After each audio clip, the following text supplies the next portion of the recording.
Hello, Mickey G. Hello, Amber. Give me a second here.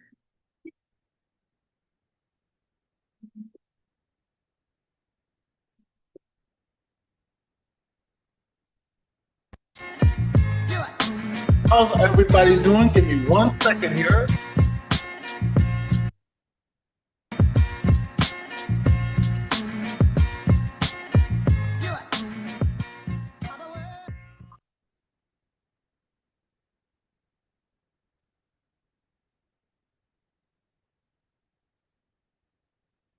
How's everybody doing today? I'm hoping that you guys are having a great day.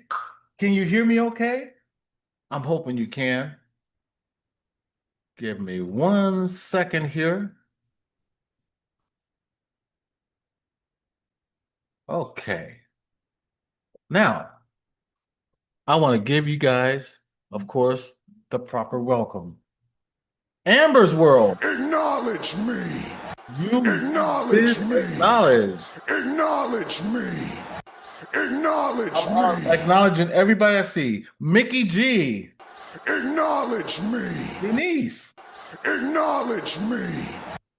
Thank you guys so much for being here. I wanted to make up for yesterday because we were supposed to have went live yesterday, and as a lot of you know, we were having issues with our internet, so we did not go live. I do apologize for that.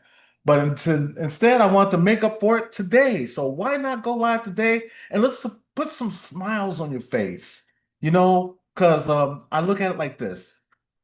Thank God for the day because it wasn't promised, it was given. And so I want to share my smile with you.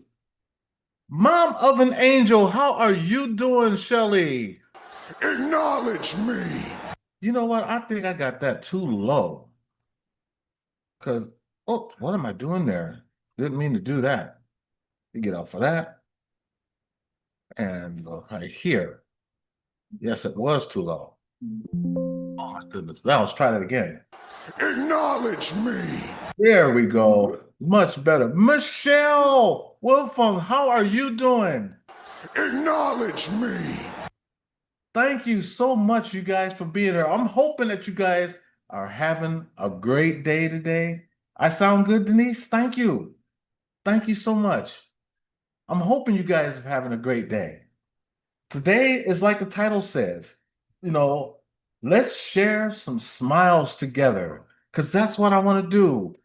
And you know what? I want to give y'all a big hug too. But not only that, somebody else wants to say hi. Manny, come over and say hi.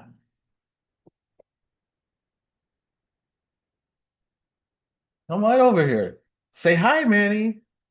Say hi. See, he wants to give hugs too.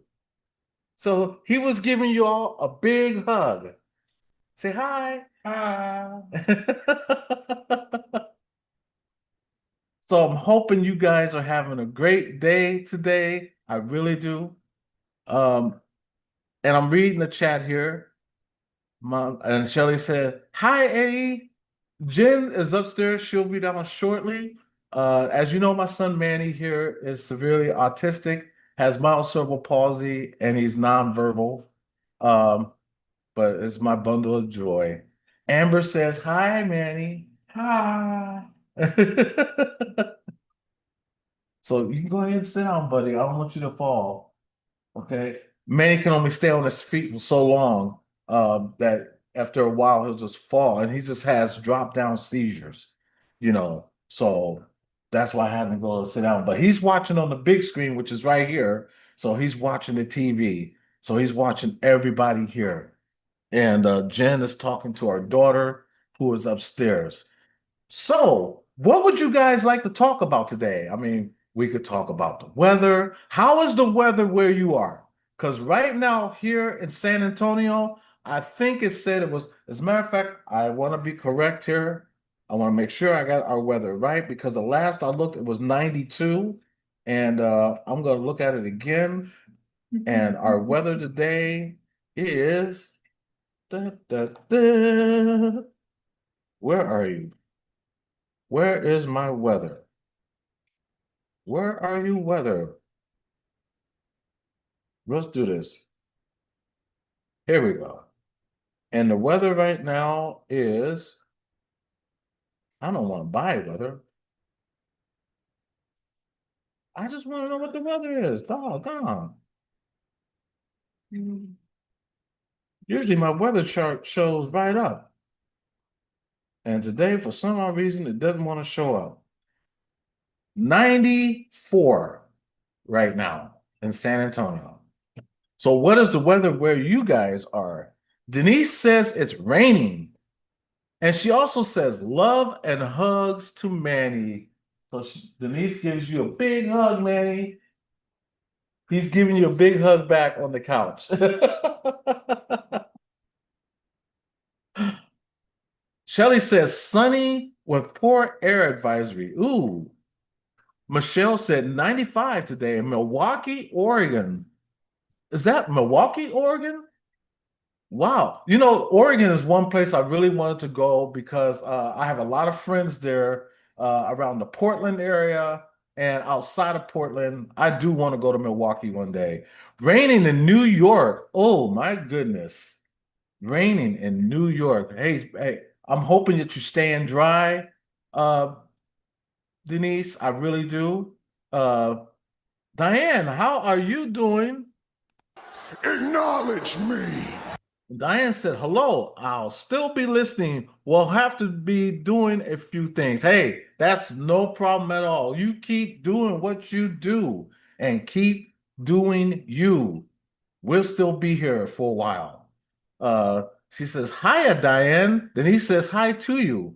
Mickey G says it's 80 degrees where she is. Wow. Michelle said 20 minutes from, also, you're 20 minutes away from Portland. Okay. Jason Finch is in the house. Acknowledge me.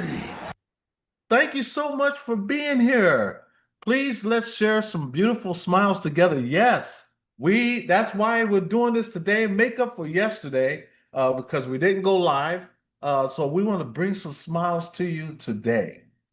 And that's what I aim to do, is to just have you smile because it looks good on you.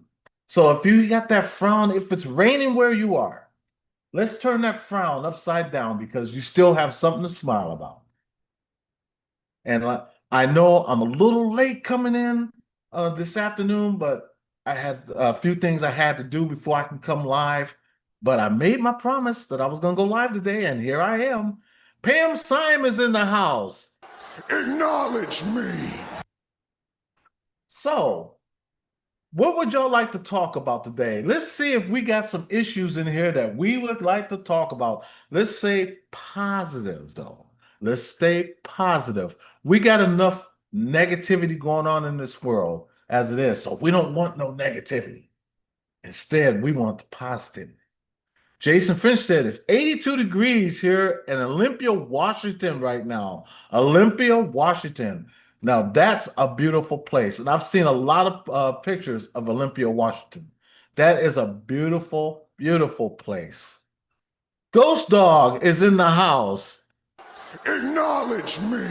How you doing, Haunted Trucking? I'm not in the house. So you're outside? Are you working on your car? I'm hoping everything's good with you, bro. I really do. That's my boy, Haunted Trucking, aka Ghost Dog. Jason Finch says hello again to everyone in the chat that he may have missed. So making sure that he got all of you. In other words, Jason Finch is saying, Acknowledge me.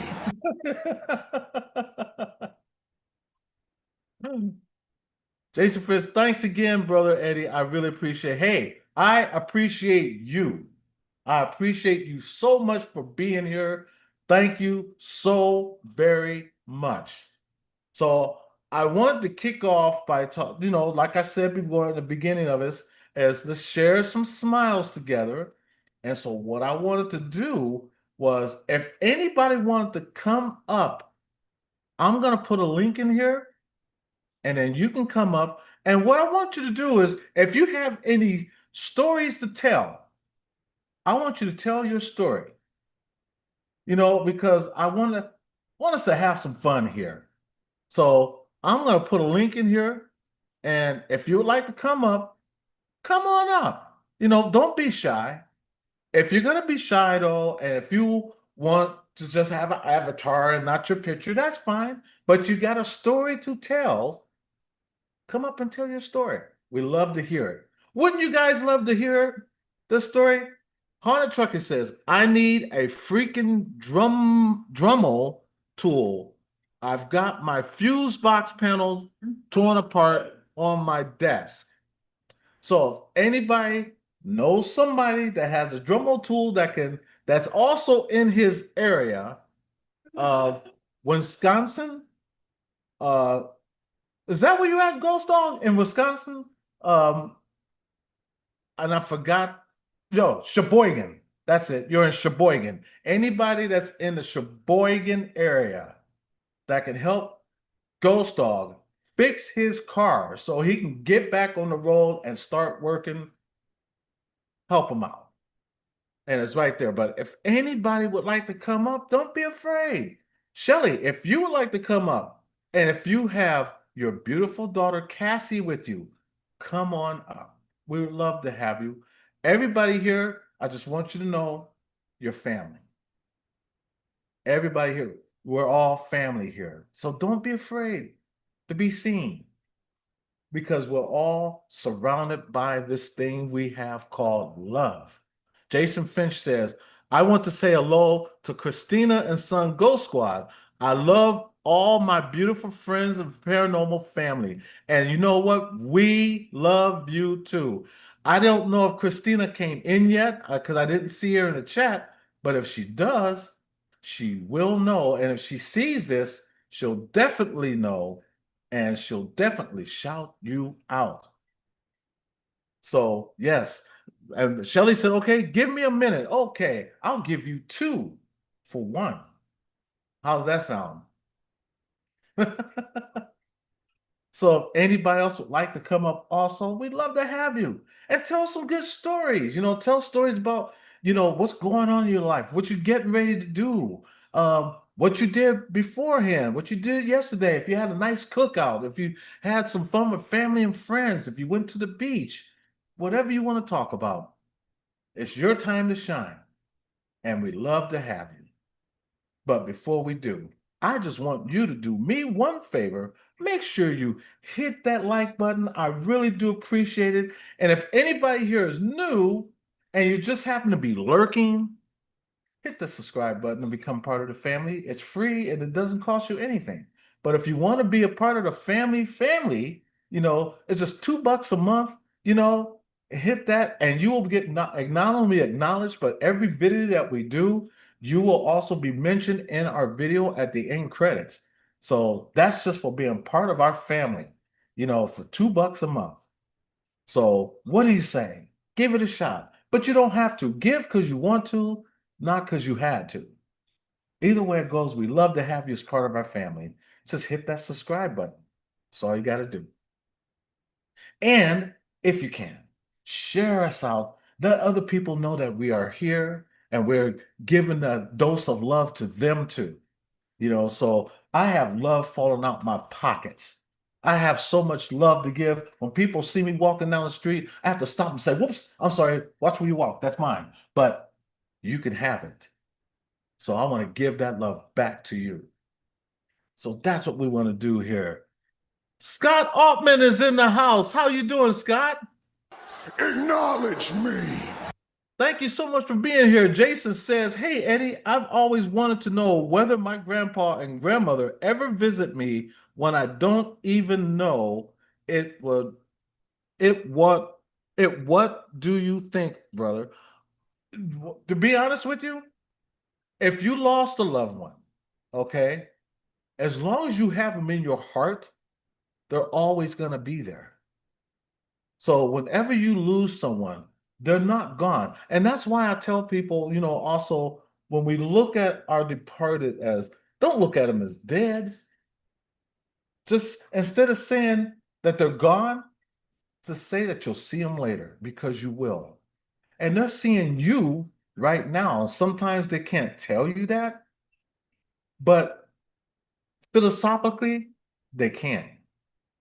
So, you just gotta believe. Believe with your heart. And as long as you believe, they're always going to be there. So yes, they're still with you, Jason. They're still with you. And they never left. As long as you believe, they're still there. Scott Altman said, figuring out clay projects. Oh, really? Now that's interesting. Jason Finch said they both passed away back in 2000s. I can't really remember. Well, they're still here. I just want you to know that they're still here. They're still here. They didn't forget about you. And as long as you have them in your heart, they'll always be there.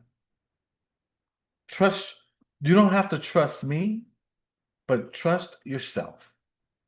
They'll always be there. I do believe, absolutely. Yes. And I believe that they're there too. If that counts for anything, they're there. And someone has said hello to Nightbot. Nightbot, he's just there to make sure nobody put any bad words in there or something like that. So unfortunately, he's just that, a bot. He won't respond, but he'll remind people to hit that like button. And if you want to become the family, just share us out. That's what he does. I wish I could pay him sometime, but unfortunately, I can't. So what's good with you guys today? I'll tell you what's good here in San Antonio. Right now, the weather, it is hot. I will not BS you on that. It is hot outside, but it's a great day to be alive with all the stuff that's going on in this earth. The things that's going on in Los Angeles, I pray for them. I pray that everyone that's going through these situations, I pray that you have a decent outcome. We're not a political channel. I don't want to get political, but I pray for you. I will say that. Jason said, I do trust myself wholeheartedly. Yes, and I trust that too. Scott said, I know my mom is still here. She may be on the other side, but I feel her around me. Yes, because she wants you to know that she's still there. You are so right, Scott, because she's still there. She's there. So keep that faith and she'll always be there. Never lose it. There's Christina and Sons. I knew she was going to come. See, Jason, you spoke her up. Acknowledge me.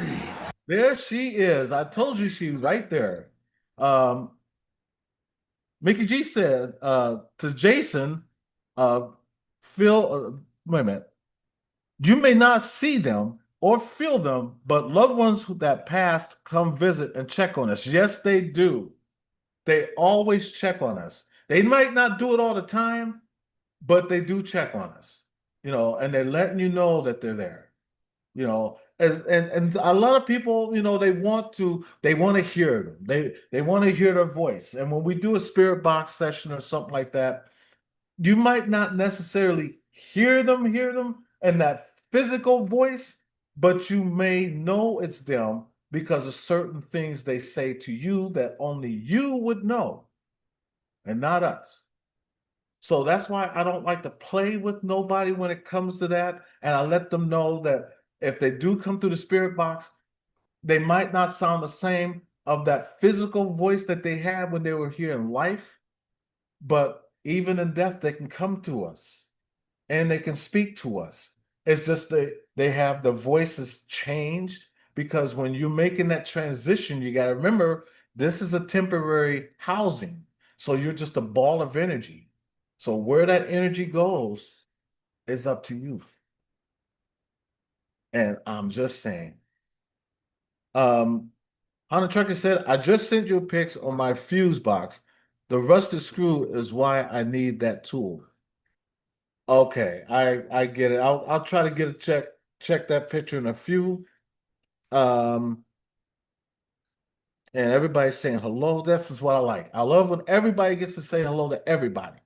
Mickey G said, I saw a kitty at your place. Yes, we have 3 cats. They're all rescues. And one of them was just below me, which was Svoboda, and she done ran off, or he done ran off. Thanks for correcting me, babe. I wanted to say he was under the table again, but no. I think he's over by Jen. And then, of course, we have Popeye, who's sitting on the couch. Our dog, huh? Oh, is he under the table? Oh, yes, he is. He's under the table. That's the black cat. And then we have Poboda, who's I just mentioned Poboda. That's the black cat. Then we have Super, who's the brown cat, a lot of fur. And then we have Xerox, who's got one eye. And but she's a white cat, and we call her Xerox. Um, Mickey G said, "Oh, loves kitties. We have one too." Hey, Jen's dream is to have a rescue. We want to move someplace that's got like a big farm area and have a nice rescue. That's what our dream is, and hopefully we can fulfill that dream. I'm hoping. But hey, without further ado, we have the one and only Shelly, aka Mom of an Angel with her. So let's give her a nice round of applause.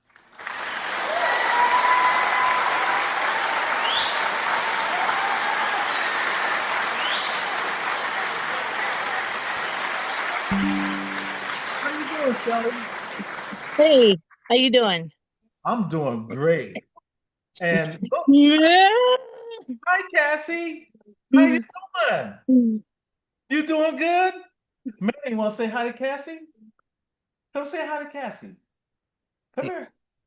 You can go. Yeah, that's Cassie. Come here. So she can see you in the camera. She can't see you sitting over there. Come right here. There's Cassie. Say hi. Come on, come over. Say Look. hi. Tell 'em hi. Hi, Manny. Say hi.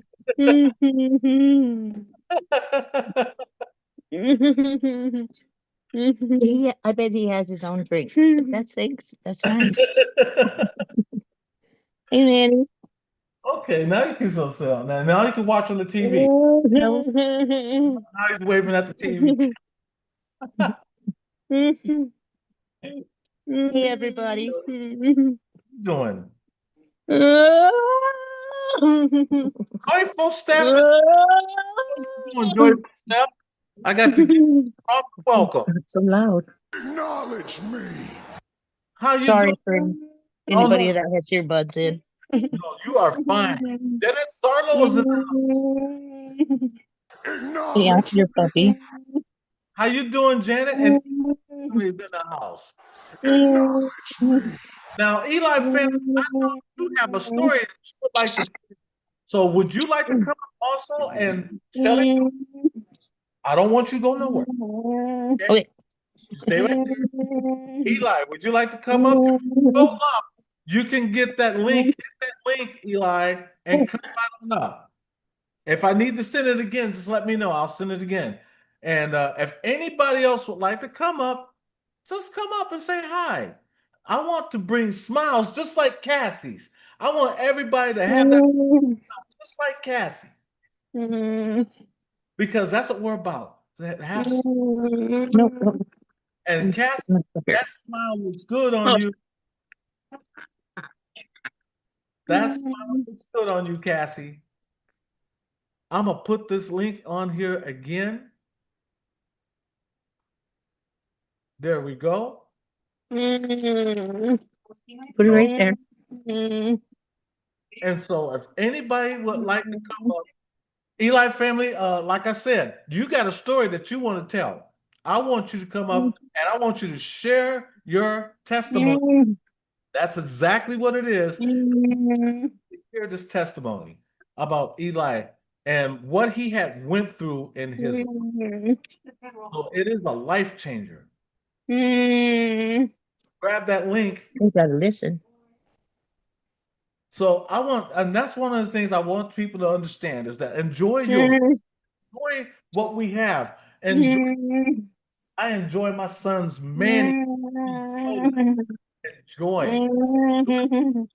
Enjoy the we Okay, be nice. Settle down. I love when she's happy. I do. You know, Trying to show y'all Peanut, our dog. Okay. I was just trying to show There's Peanut. Peanut. Come here, Popeye. I'm gonna show you Popeye. Come here, Popeye. Look at his puppy. Look at their puppies. Look Look at at their Popeye. puppies. There's Popeye. There's Popeye. Popeye. There was Popeye. They got a kitty too. You see that? Hey, there's my wife Jen. She says, hello, everyone's okay. I'm not here Monday, my cleaning day, which is true. No yelling. No yelling. That's the only reason why Jen's not here, because it's her Mondays is her day that she cleans. I get that. So that's the only reason why she's not here. Yeah, to sit up there. But she's also listening, of course, because of my big mouth. And she's also going to chime into the chat from time to time. Thank you, Janet. Janet said, beautiful dogs. I get that multitasking. Yes. Thank you. And Jen's not bad. She's a good girl.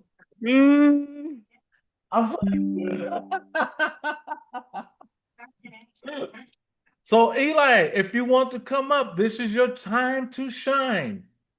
I have not seen it say to admit yet. So if you still want to come up, Eli, this is a great time to give your testimony. And anybody else want to come up, because all we want to do is just share some smiles.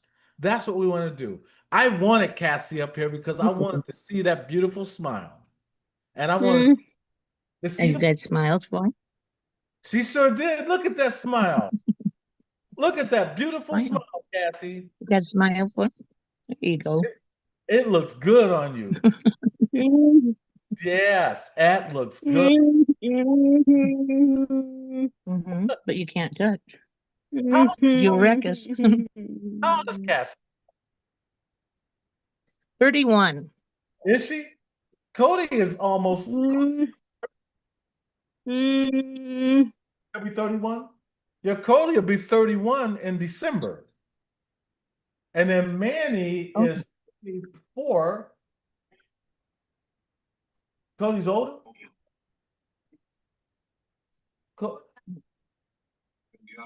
Hey, Cody, how old are you? 31. Back in 32 this December. 32. Hey, Cody, you want to come say hi to Cassie? Yeah. And then where's Tony at? And then Tony is Tony's what, 25? Oh, I'm 26. Tony's 26. Come say hi to Cassie, you guys. Yes, I'll be And here's 27. my boys. Y'all seen Manny. Now Okay, here's handsome. Look at, say hi. Wave to him. Hi. Tell him hi. and there's Tell him Tony. hi. Tell him hi. Yeah, you're Cassie. This is Cassie. That's Hi. Isn't those beautiful smiles? Look at that. Look at that beautiful. Yeah. Eli family said, way He home. also has a brother that's 26. Really? WTF, Mike? What you doing, bro? Acknowledge me. And I seen somebody else that just came in. Regina. Acknowledge me. Glad to see you. Oh, Mike, if you would like to also Not get that so link loud. that I put in there and come up, Mike, and that way everybody you can introduce yourself. WTF Mike has a great channel. Go by, check him out. It is for adults only. I want you to know right now. It is adults only. But Mike is a good man. No, No. that's your brother. Yeah, your brother. Probably maybe 4, maybe. You had an appointment today. Now, Yeah, we gotta go. We gotta now- get her Peanut's claws clipped. oh, really? That's what we got to do with Popeye. We got to get his claws clipped. And we got to give him a haircut. Yeah, you heard me mention haircut, huh, Popeye?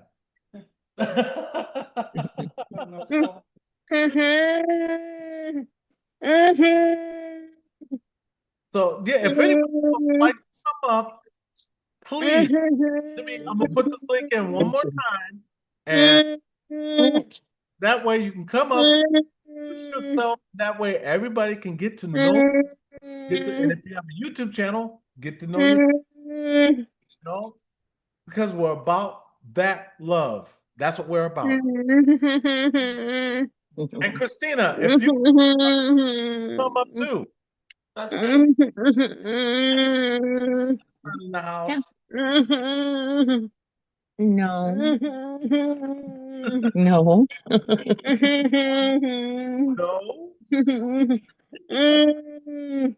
No. No. No touching.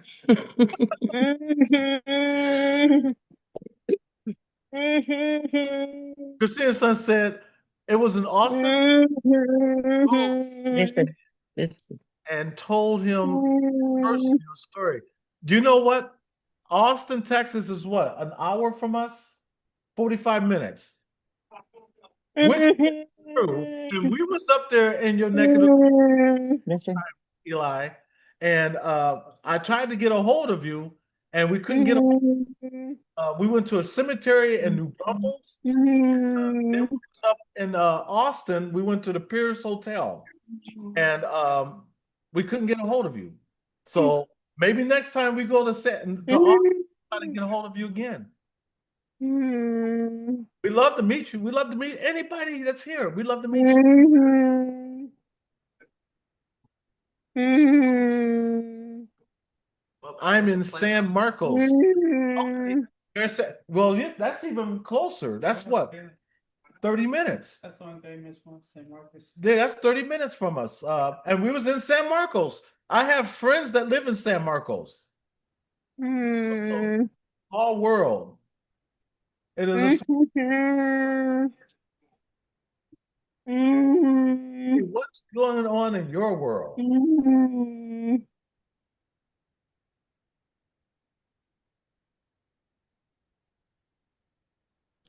Okay. There, that's better, I think. So what's good in your world, Shirley? Shirley. I don't know why I said Shirley. I've been called Shirley before. Because Jen's aunt's name is Shirley and she's in the hospital.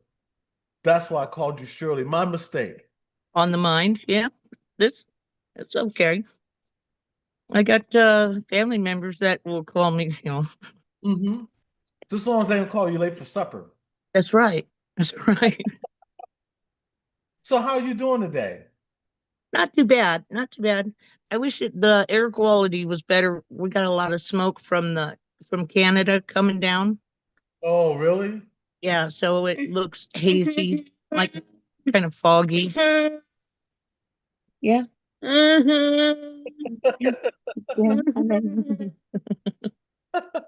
Yeah. So you live in Oregon, right? I'm in Nebraska. Oh, you're in Nebraska. We've been through Nebraska. Yeah, a lot of cornfield. We had a 2-hour layover once. We was on a Greyhound bus. We had a 2-hour layover in Nebraska. We was it Omaha, Nebraska? Probably Omaha. Yep. Omaha, Nebraska. Yeah, I know right where that bus station is. Yep. I actually liked it. It was quiet, and the people were really nice. Yeah, they are. They are pretty nice around here. They You really know, were. they're just kind of laid back, and Yes, they not are. too many in a big hurry. Yes, and you're right. You are right. Mike said, I saved the link. It's going to be a few minutes at least. Hey, no problem, Mike. Yeah, whenever you're ready, just come on up. We're going to be on until about 4, because my goal is to make everyone happy. I just want to see smiles. That's all. Because the direction that this world is going, we have to have something to smile about. And so just being alive is one reason to smile. Yeah. And just want to keep spreading that love forward and paying it forward. And that's what we do. And that's what our channel is about. That's why it's a variety channel. And I know we do a lot of paranormal stuff, but if you also look at it, what we do, we also do old commercials. We do old, vintage cars and antiques. We try to dive into everything. So it's hard for our channel is hard for YouTube to put us in a category Nope. because we do so much. But But pretty soon, later on down, we'll get to about 20,000 subscribers on this channel, another channel where it's basically going to be built geared towards special needs. That's going to be my next channel. It's geared towards special needs community. Going to be based on just paranormal. My goal, they have 3 different channels and 3 different, so that's my goal, but that'd be a lot of work. it is. It's going to take me a while to do it, but it will get done. But I have a big love for the special needs community, and I just feel that their voices need to be heard. And so that's why I let my boys do whatever they want, because I tell everyone with special needs, don't just dream about it, but be about it. If you keep thinking and dreaming that you're going to do this, that's all it's ever going to be, a dream. But if we actually apply ourselves to doing it, you never know the possibilities. It's just relentless if you try. Yeah. And Because so, a lot of them, yeah.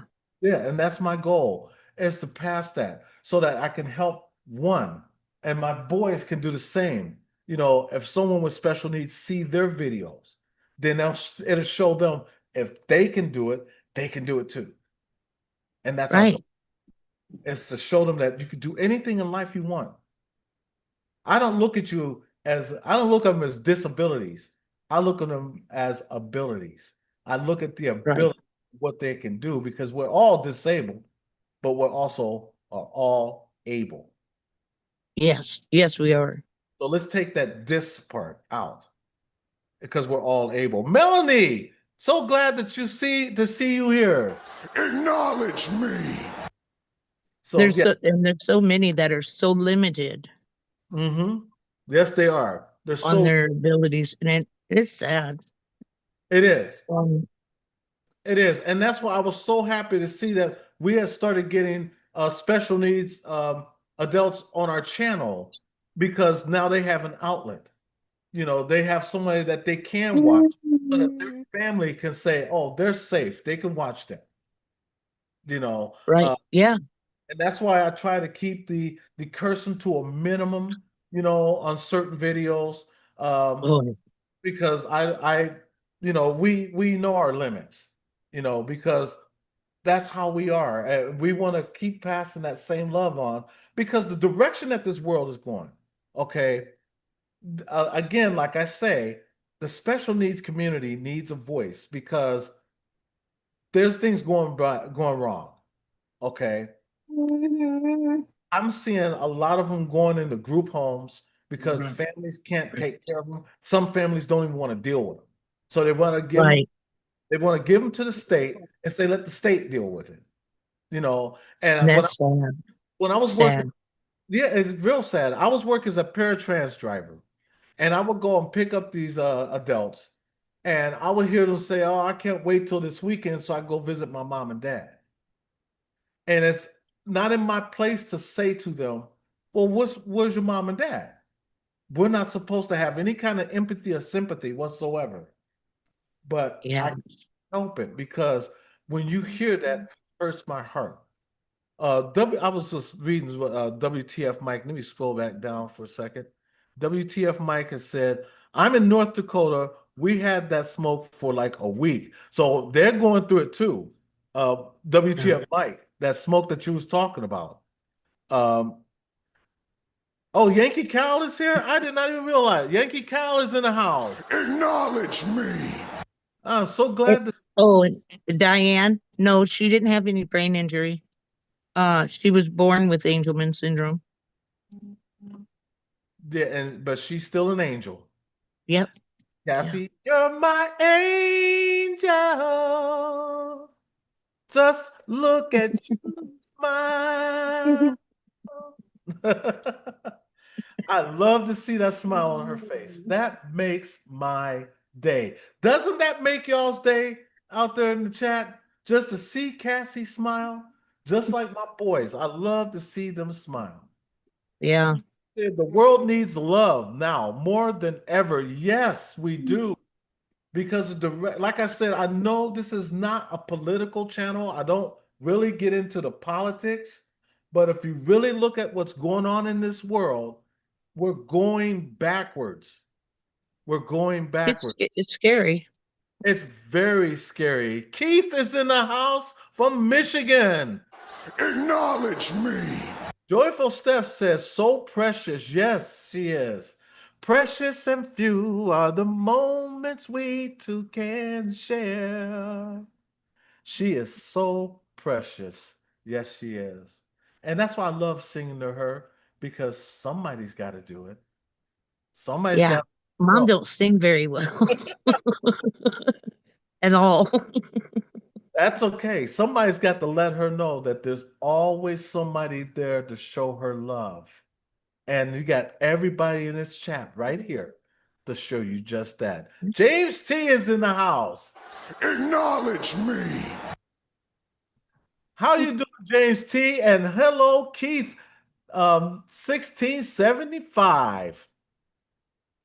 You know, Shelly, one of the things I wanted you to be hit live on here because I wanted to tell you that you are a wonderful mom. Well, thank you. I wanted to tell you that personally. I didn't want it to be where nobody could hear it. I want everybody to hear that because I wanted everybody also to see that you are a wonderful mom. You know, Well, thank you. oh, you're very welcome. That's a lot. That's a lot for you what you're going through, you I know? think you and Jen are great parents. Like, you two just amaze me. And it's like, wow, great role models.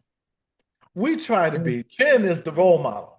She is. Jen is more than a role model. She's the perfect wife because when I'm here with the boys, she's got a lot on her hands. A lot. yeah. Because what people don't see outside of here is this house is very quiet, very poetic. These boys are glad and it strong and patient. Patient is the number one thing. And Jen has a Yep. lot, so I give all Listen. life because she has so much patience. I couldn't have a better wife. She's amazing. She is. And then you guys are just as amazing because the simple fact, the time that you take out, your daughter, and I'm hoping that more special needs see this video and see your daughter and enable them to where they can come out and say, "You know what? I'm proud of my daughter. I'm proud of myself. I'm proud of my family because this is my family." And so I've always wanted to tell you that you're wonderful, really are. Thank you. You're very welcome. Janice Sarlo says, "Amen to that." And I'm reading some of the chat here. And Joyful Steph says, "Hi, I hear you, Jen." Keith said, "The world can go in any direction. My eyes will only be towards God." That's right. That's right. And just keep going forward. We don't want to go backwards. We don't want to go backwards. We want to go forward, and that's how I want to keep us going. And that's why I want to see smiles and build smiles because we got a lot to smile about. We're alive. We have our jobs. We have our family. What could you ask for besides $1 million? What more could you ask for? You got it all right there. And that's something to be happy about, that you're still alive. Yep. So it's okay to smile, because if you smile, there might be a person that's down and out. And when they see that smile on your face, it gives them something to smile about. It lets them know, hey, you know what? It ain't so bad after all. So if you're stressing about bills or anything, don't stress. Don't even think about bills. Don't do that. Instead, tell yourself, I got this. I'm going to take care of this. I'm fine. And you will be. You will be fine. We stress for bills all the time. But I take that back. We don't stress over bills. We know we got bills.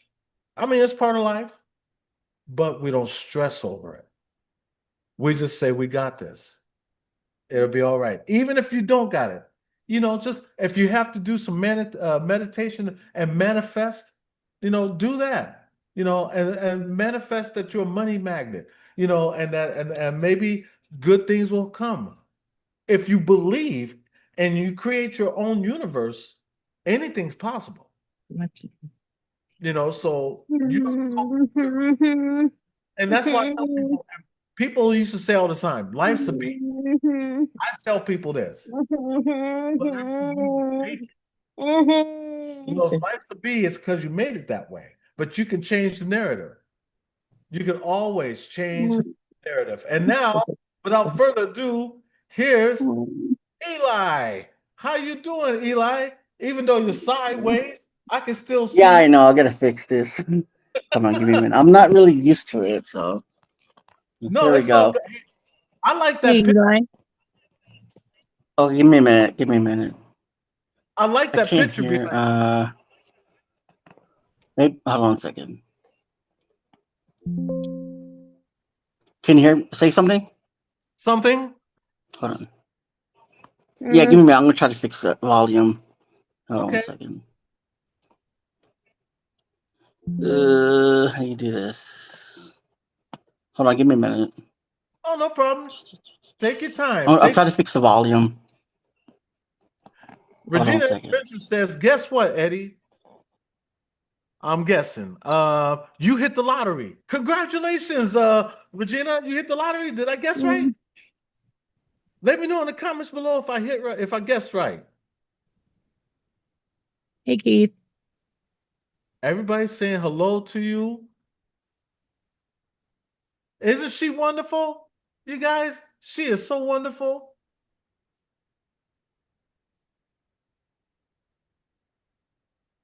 I'm just waiting to see if I was right. Regina, did you hit the lottery? Oh, no. Oh, I'm sorry, Regina. Dang. You didn't hit the lottery. Wow. That's okay. It'll probably happen. Just believe in yourself. How you doing, Eli? I'm great. How are you? I'm doing anybody I can. The good ones twice. Hey, God's good, man. Now you have a story that you would like to tell, and this is a great testimony. And I've wanted Oh, you yeah. to share this. So this Okay. is the shine. Hey, well, man, it's always good to share God's story, or Jesus' story, Jesus' Son's story too, that He gave us another life to live. You Yeah. know, you can't you like you can't you can't just ignore His call. I mean, you got to do right by Him, because if not, He won't give you the second chance to come back. And you're right. I mean, a lot of people take life for granted, and they and they do things they're not supposed to, stuff like that. And at the end, you will pay if, let's say, if you pass away or whatever. But it's a lot of people say, you know, um, death is like is everybody's death. You know what I mean? Like they pass away, they be a ghost. No.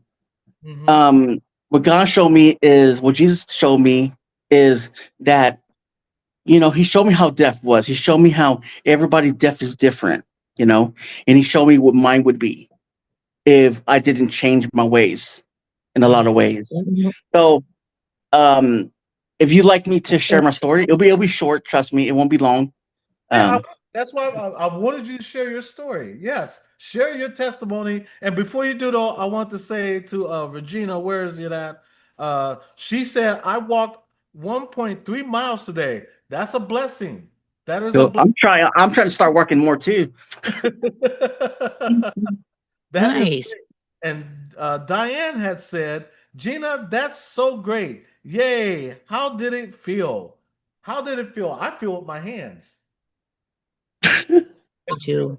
true. I feel with my heart. Yes. But No. I want you to tell your Well, I mean, where do you want me to start? Okay.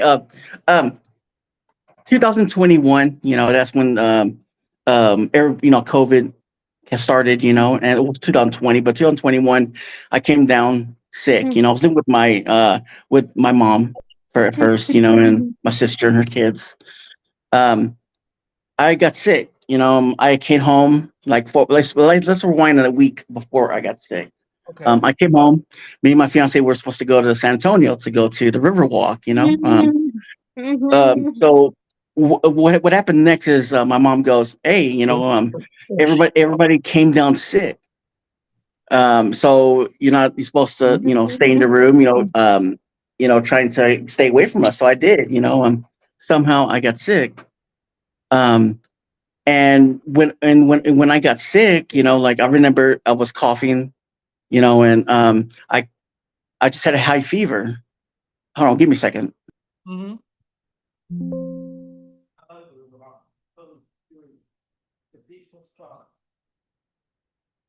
Danny off the grid is in the house. How you doing, Danny?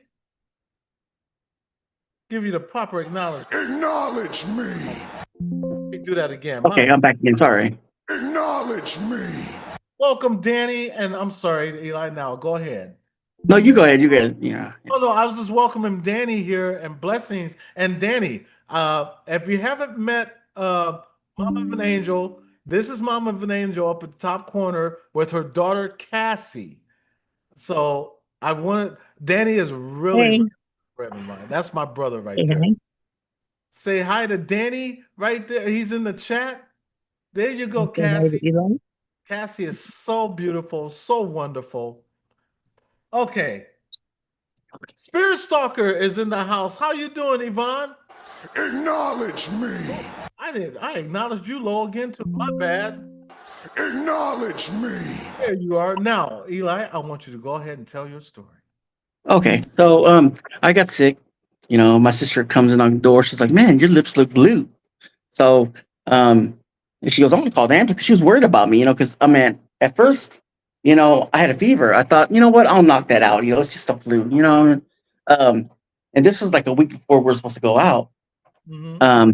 So I started getting sick. I couldn't breathe. I couldn't even. I mean, because normally I have arthritis really bad, and I couldn't even get up. I couldn't even get up to get my shoes on. So my sister calls the ambulance. So she calls the ambulance and everything. So I go out there. I sit down in the chair. I barely make it. Luckily, my mom had a wardrobe in the middle of the hallway. I can just, maneuver myself, hang on to it until I get to the front door. Front door was open. I could not breathe for the life of me. I mean, coughing and breathing at the same time and trying to talk. The ambulance, 911 was on there. The ambulance showed up and they put me in a stretcher. I remember just looking up to the sky and I was thinking, I'm okay. I told my sister, I was like, am I going to die? And she looked at me and she goes, yeah, you're going to be fine. You'll be fine. All I remember was an ambulance. I was trying to breathe. They put like I remember they put like a little thing over your nose to help you breathe and stuff like that. Um, and that didn't help. I was trying to text my fiance, and all I remember is they having a big old bag over me, just like a little thing with it just squish down to help you breathe. Mhm. That's it. That's all I remember. Um, I'm in a tunnel. In this tunnel, there's people screaming, forgive me, God. I did what you asked, but I'm here in darkness, basically. I could see their sins. I could see when they died. To them, they think it's 1800s and they still think they can go back, but God's like, no, you deserve to be there. You deserve to be there. Even youngsters in their 18, 19 years old, they did some worse things. They were saying forgiveness, forgive me, but their lights were out already. It was too late. God gave them opportunities. They sent people to them, but they didn't listen to them. It was fast. It was really like a whirlwind of pain and darkness. All I remember is I hit the floor in my hospital room. They're working on me. I have panoramic vision. I didn't know where I was at. That was my new realm, is being there, watching it just on the other side. It was just the most scariest, weirdest feeling you could ever have. I remember they're working on me like, Mr. Alonso, it's okay. You're fine. You're fine. Don't worry about it. We'll have you talking, breathing no time, and all of a sudden, like, um, they're telling my mom, saying that if we move him to Austin, he's not going to make it. He has double pneumonia. We're going to have to put him on the ventilator fast, or he's not going to make it. They put me on the ventilator, and all I remember is, a soft voice saying, "Come here," basically. And I'm in a cave. In this cave, there's this Native Americans just sitting there, Indian style. Full entire feathers, everything. Like, everything. You can feel the environment. You can feel the person next to you. Um, then uh, um, and then the rocks crumble in the cave, and I see beauty. It shows me what beauty was, how life was, how love was so amazing. How I'm missing out in that opportunity of love. And you could feel the waters, rivers that he showed me. You could feel the loveness of it. You could feel the love of the trees, the love, everything, the bark of the trees. They were talking to you in love. It was so loving. All of a sudden, in my panoramic vision, the Native American lays down, and I know in me he passed away. The cave starts getting cold. A female approaches with long, beautiful hair, dark hair, tells me, "You have to eat. You have to." And Jesus goes, "Come here." I'm hanging from these pipes, and with these pipes are melted into my wrist. And I'm telling God, God, save me, save me. To me, I didn't have a voice, but to me, I was crying out to God and Jesus. I was crying out to them both. Please forgive me for my sin. It was so awful. I wanted to go home, but at the same time, I felt I deserved to be there. I felt that was my realm. That was my being. That was where I was supposed to belong. All of a sudden, these evil things, they were just spraying me with hot water, just laughing at me, saying that you deserve this, you deserve this, you deserve this.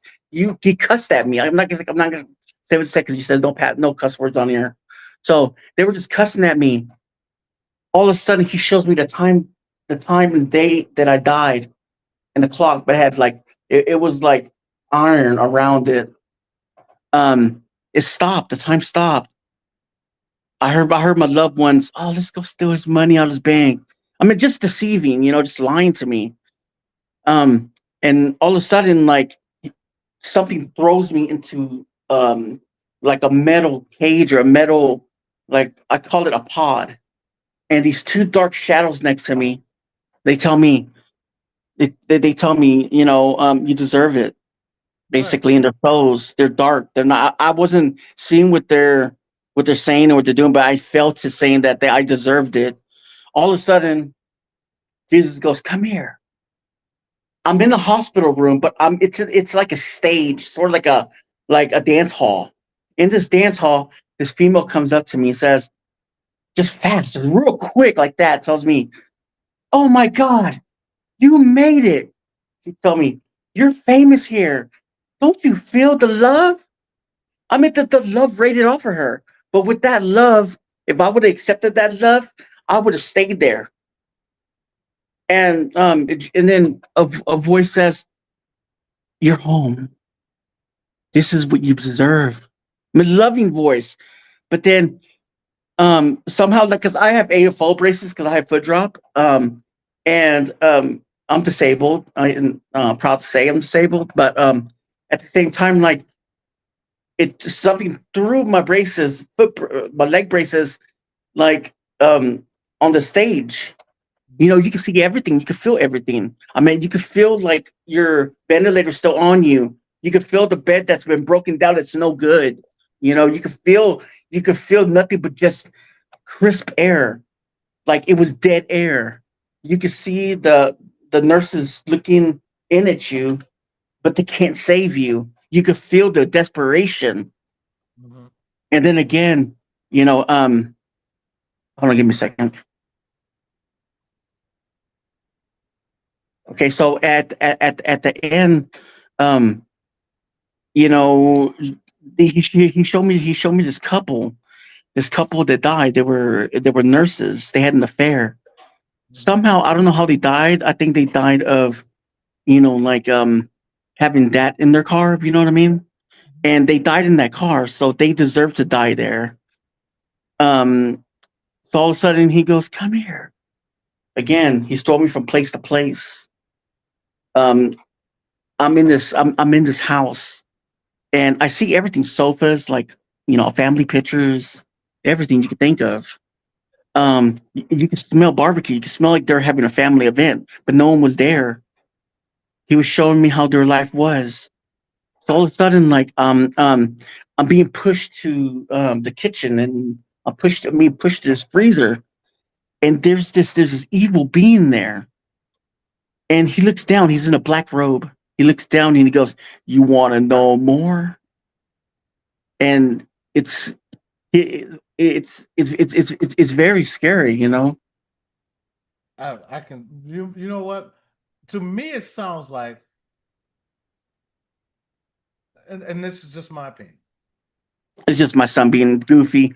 Oh no, you're good. I think you was meant to see this so that you change. I guess there was things you was doing in your life that you shouldn't have been doing, and that, I don't know what it was though. I mean, well, God has a way of calling on us. yeah. You believe in God. He has a way. If you're doing something and you're messing up, He has a way of getting your attention. Mm. Well, there was something like as you know, I did interview the paranormal investigators on my channel. You know that, and Right. I was talking to I think it was Rob, last Uh-huh. person I interviewed, and I told him I wish I knew how it feels to die. That was my last interview, and all of a sudden this happened. Be careful what you wish for. Is all I say. Yeah.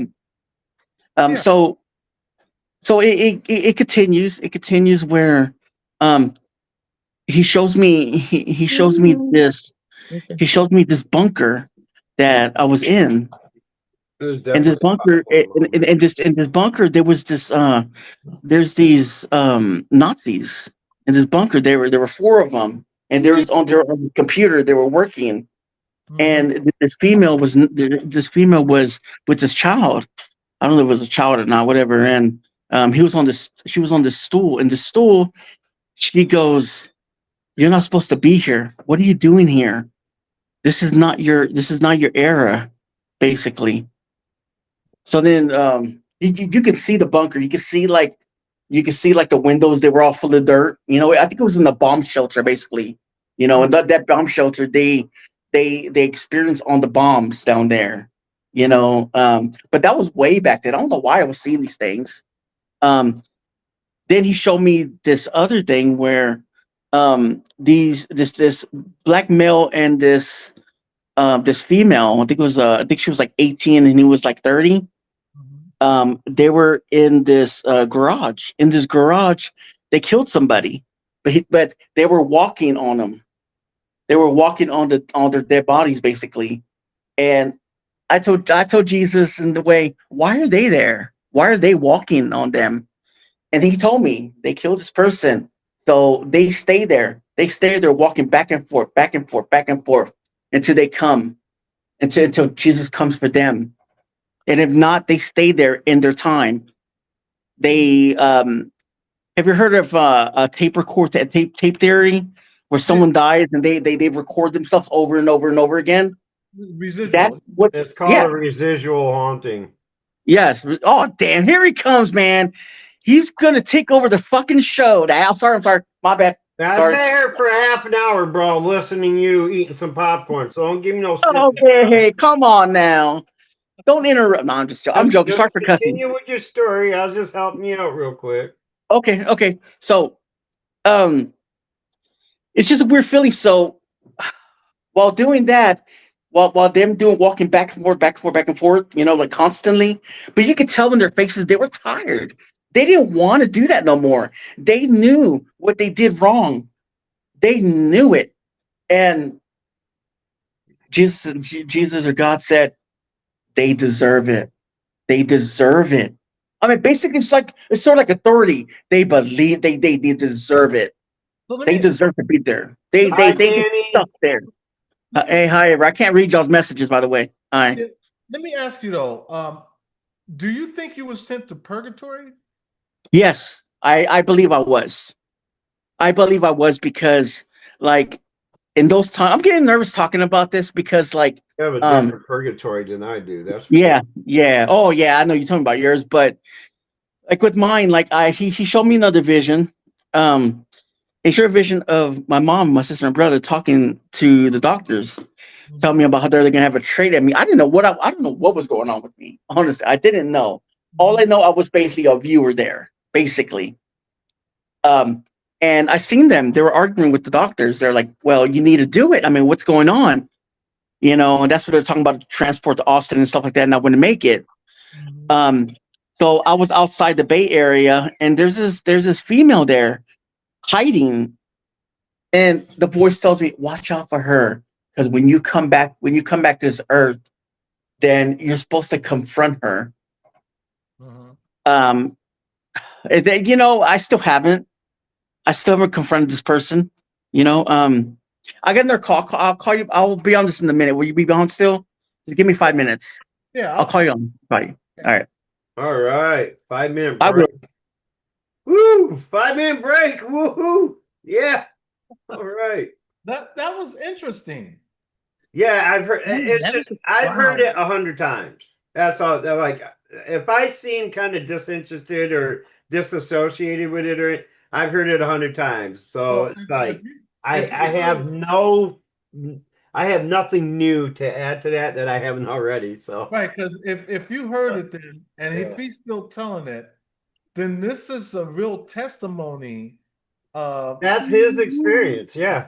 and to me, it's telling him to change the direction that he was going at one time. Yeah. Yeah.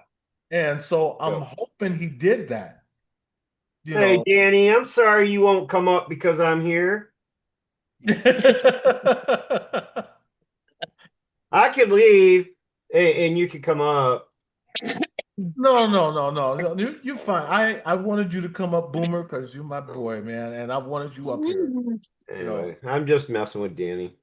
But and that's why I was extending it to anybody. If anybody would like to come up here, I'm gonna put it in here again. If anybody else would like to come up, you're more than welcome to come up. And if you have a good story to tell, please, we'd love to hear it. I just want to see smiles. Sorry, I came in late. By the way, No, it's okay. I actually got busy with something and all that, and I was waiting on my SD cards to show up today. So they showed up. So it's not even you. It's really me. I started late. I was started noon our time, which is I think 1 o'clock. Yeah, Mhm. well, it's 4 o'clock, 4:08 here right now. So right, and yeah, like when I came in, you were live for 59 minutes already. So yeah. So it's all good, and I'm just reading through the chat. But yeah, anybody else that like to come up, I got a link in there. Joyful Steph, if you would like to come up, she says, I'm glad my death experience was a happy one. His sounded scary. Joyful Steph, why don't you come up and tell your story? We right. would like to hear it. Oh, that would be I'll awesome. tell you what, I had two near-death experiences in my life, and them put together do not compare to some of the stories I've heard. Because mine, like, did nothing happen. The most exciting thing that happened was I got to see myself. The first time I drowned in a lake, and I was brought back by the person that was with me at the time. And I uh the minute everything went black, I was above the lake looking down at us with her pulling me up, breaking the surface of the water. And as soon as we broke the surface of the water, I was taken to this, what I call the nothingness. Mm-hmm. And then, I was snapped back after she performed CPR and revived me. Then the second time was 4 or 5 years later. I was like 18, 17 or 18, had a mishap in martial arts class Mm-hmm. and end up with a Oh, massive head trauma. And the minute my face hit the concrete floor, I I could see myself like again, I was above the scene watching myself and my class members hovered around me, circled around me. At first, they were all laughing their asses off. And I told them that later. I was like, I saw you guys laughing at me. I was like, and they realized how serious it was, and they all were like, "Is he dead?" What? And Because the only thing I sit up, remember is sit up, paramedics came in, and as soon as the paramedics wheeled me out on the sit up. gurney, I was snapped into that nothingness again. And then a day later, I was snapped back. They were almost going to declare me, but that's the extent of my stories. Like I didn't see no white light.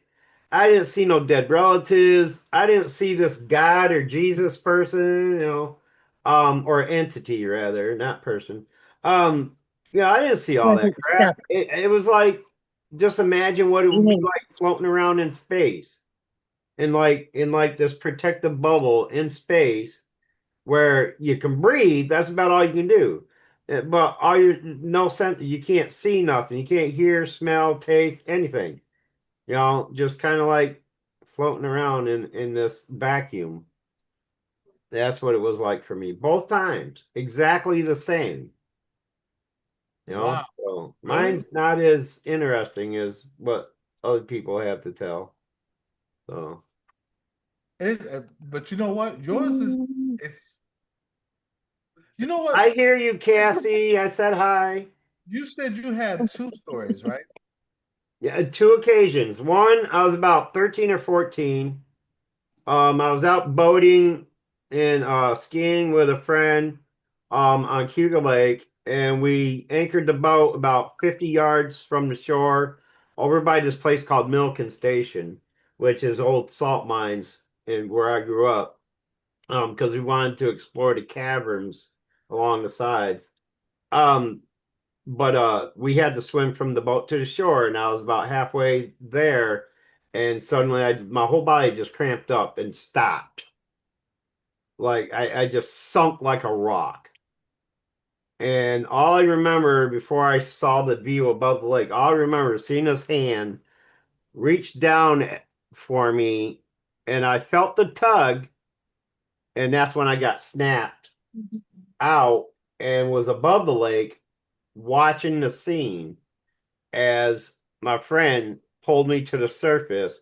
As soon as we broke surface, I was in that nothingness. That whole scene lasted maybe 30 seconds in my mind. It could have been longer, but you know, in my mind, it seemed like 30 seconds. Boom, I was gone. Right. Same way with when I had that head trauma in karate class.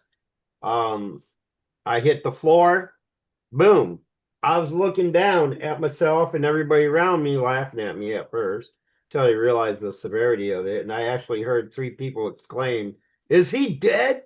And I told them about that. As soon as I was able to get back to class again, I was like, I heard you guys laughing and I heard y'all ask if I was dead. I was like, what? So you weren't? I was like, oh, I was. I was watching you from above. Right. Yeah, like, oh, bullshit. I'm like, no, I saw the whole scene. And I saw the paramedics come in.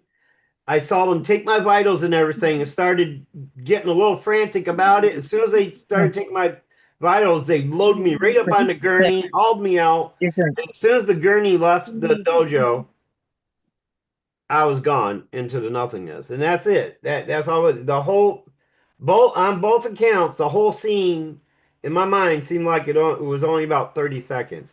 I mean, I know it took a fucking ambulance longer than 30 seconds to get there. Right. But I'm not seeing that time.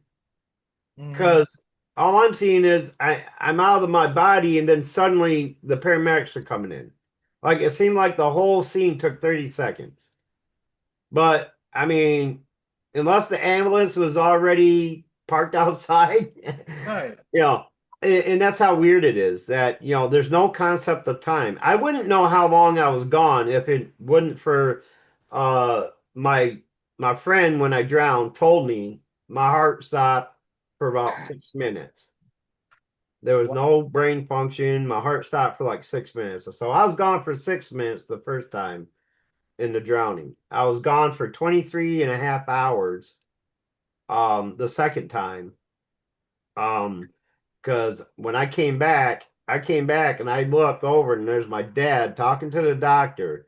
And the last words, the first words I heard coming out of his mouth, the last words that came out of his mouth, when they noticed I was there was, Mr. So and so, if he doesn't come through soon, we're gonna have to declare him. And those are the words I remember. Only words I remember was the doctor saying we'll have to declare him, you know. And I knew what that meant. I watched enough fucking Doogie Howser to know what declaring meant. And I opened my eyes, my dad saw that, he says, Doctor, doctor, he's back, you know. My mom, I turn and my mom's sitting in a chair to the right of the bed, you know, and I look and on those hospital trays, there's my what we call a dobuck, which is the Right. uniform in our style of fighting. They call it the dobuck. Right. And I'm looking, and what was white is now a rusty, reddish, brownish red. Like the whole thing was just like nothing but blood. Like, you know, they just had it there, still sitting on the fucking table when I came back. Wow. And that's all I remember. I don't remember events before that incident because this one uh was associated with brain trauma. So Right. there's like short-term and long-term memory loss because of it. Um, and I don't remember anything, you know, other than being in this nothingness until I came back in the hospital the next day. So it was Wow. crazy. Anyway. Danny said uh last few times he died, he was sitting on a park bench talking with the Grim. He said, coffee break over, go back. Last few times, how many fucking times did you die, Danny? I was actually wondering the same thing. Like, holy shit. And we have joyful Steph, everybody. How you doing, Steph? I'm doing good. She made it. I I got to can't hear wait this to one. hear your All story. right. Yeah, I had to re-download Zoom. I had taken it off my phone, so Okay, it's all good. Well, you are yeah. here, and we Hey, Joyful. Hi. Well, I made a hold on. What is okay? I had made a video of my death experience as well. I just don't have very good audio for some reason, but it mine. I don't remember anything at home. The husband said I just started acting really crazy, and so they called an ambulance for me. And then I still don't remember anything at all. And that happened before I died. That they said I got a head injury from because I wasn't listening to them. Mhm. They told me to wait to go to the bathroom, and they said I stood up and tried to leap the length of my bed to go over to the bathroom, and so that's when I got a head injury. Um, and Was you so was you they in a immediately had. I'm sorry. was you in a car accident? No, no. They get me there. They're still wondering what's going on because I'm acting kind of delirious, I guess. Right. And and they were going to do a CAT scan of my head to make sure everything was okay. And I guess the instant they put me in, they said I started having really, really bad panic attack, and then I went into cardiac arrest, Oh my. and then no one could bring me back. They were calling doctors and nurses to come down and help from several floors. They couldn't bring me back, and I died for 6 minutes. And so it's like after all that happened, I woke up in my bed, in the hospital bed, and I was incubated, and that was the most horrible feeling to wake up to when you don't know what's going on. I I couldn't breathe, and I don't my mean to sister. interrupt, but me being me, I kind of have to correct something. The term is intubated, not incubated. That's two different things. Oh, okay. Okay. Just saying, I say that intubating all the is when they time. put the air tube down in you and Yes. do the breathing for you. That's intubate. Yes, yes. I There always you go. say that wrong. That's okay. And I just it would bother me. thank I'm you. sorry. I don't mean it, Oh, but that's fine. I'd That's all go right. crazy if I, that's ask No, bo- that's ask Eddie. fine. that's just boomer. I yeah. Yeah, that's Look, okay. ask Christina and like Chris. How many times I correct Christina throughout? Oh, I've seen you So, in on panel. so yeah, I I apologize. have. That's just me. That's one of my things. So I'll blame Yeah. it on the Tourette's or I'm. OCD, either one. I don't know. Yeah. Go ahead though. I'm sorry. Yeah. It's okay. And then they had the breathing tube out finally, and my sister was sitting there, and she grabbed my hand and she said, "You died." And I was like, "What?" She goes, "You did. You died." And and so after she told me that, I went on my YouTube because people were asking how I was doing, and I told them that I died for 6 minutes. And one of my subbies asked, "Did you have a death experience?" I go, "Oh, I don't know." Then after that, after she asked me that, I started having memories come up to me, and uh, and everyone around me I recognized, and I've never met before. The nurses, the doctors, and it was the same when I went to the physical therapy hospital after I was done there. I recognized everybody, and but the first memory I remember having, and I know this is right after I died. I immediately was somewhere. It was like dark, um, and I was looking around. I didn't move, But then I started hearing people to the right, and I saw like these lights shining through, like northern lights. They were like purple and green. And so I walked in there and I started hearing a lot of people. And so I slowly started walking to see where the people were. And and I saw those lights. They would just form on the walls and the floor as I was walking. And so I got to this area. It looked like it was as big as a stadium. And I heard voices I recognized. And I just leaped, and I didn't even know why I leaped, but I was able to leap, going all over this place trying to find the people I could hear. And there was no one there. And that something told me, stop and listen. And so I stopped, and I was looking around. All these lights were forming. Um, they and I started recognizing voices. Um, I remember hearing my best friend, my older sister, my younger sister, and I heard my aunt that had just passed away. And I started recognizing people from my high school. They were there, and then I was quiet. I listened again, and these lights were forming because of their prayers. All those people were praying for me, and they were just appearing, and then you could hear their voices from the lights. And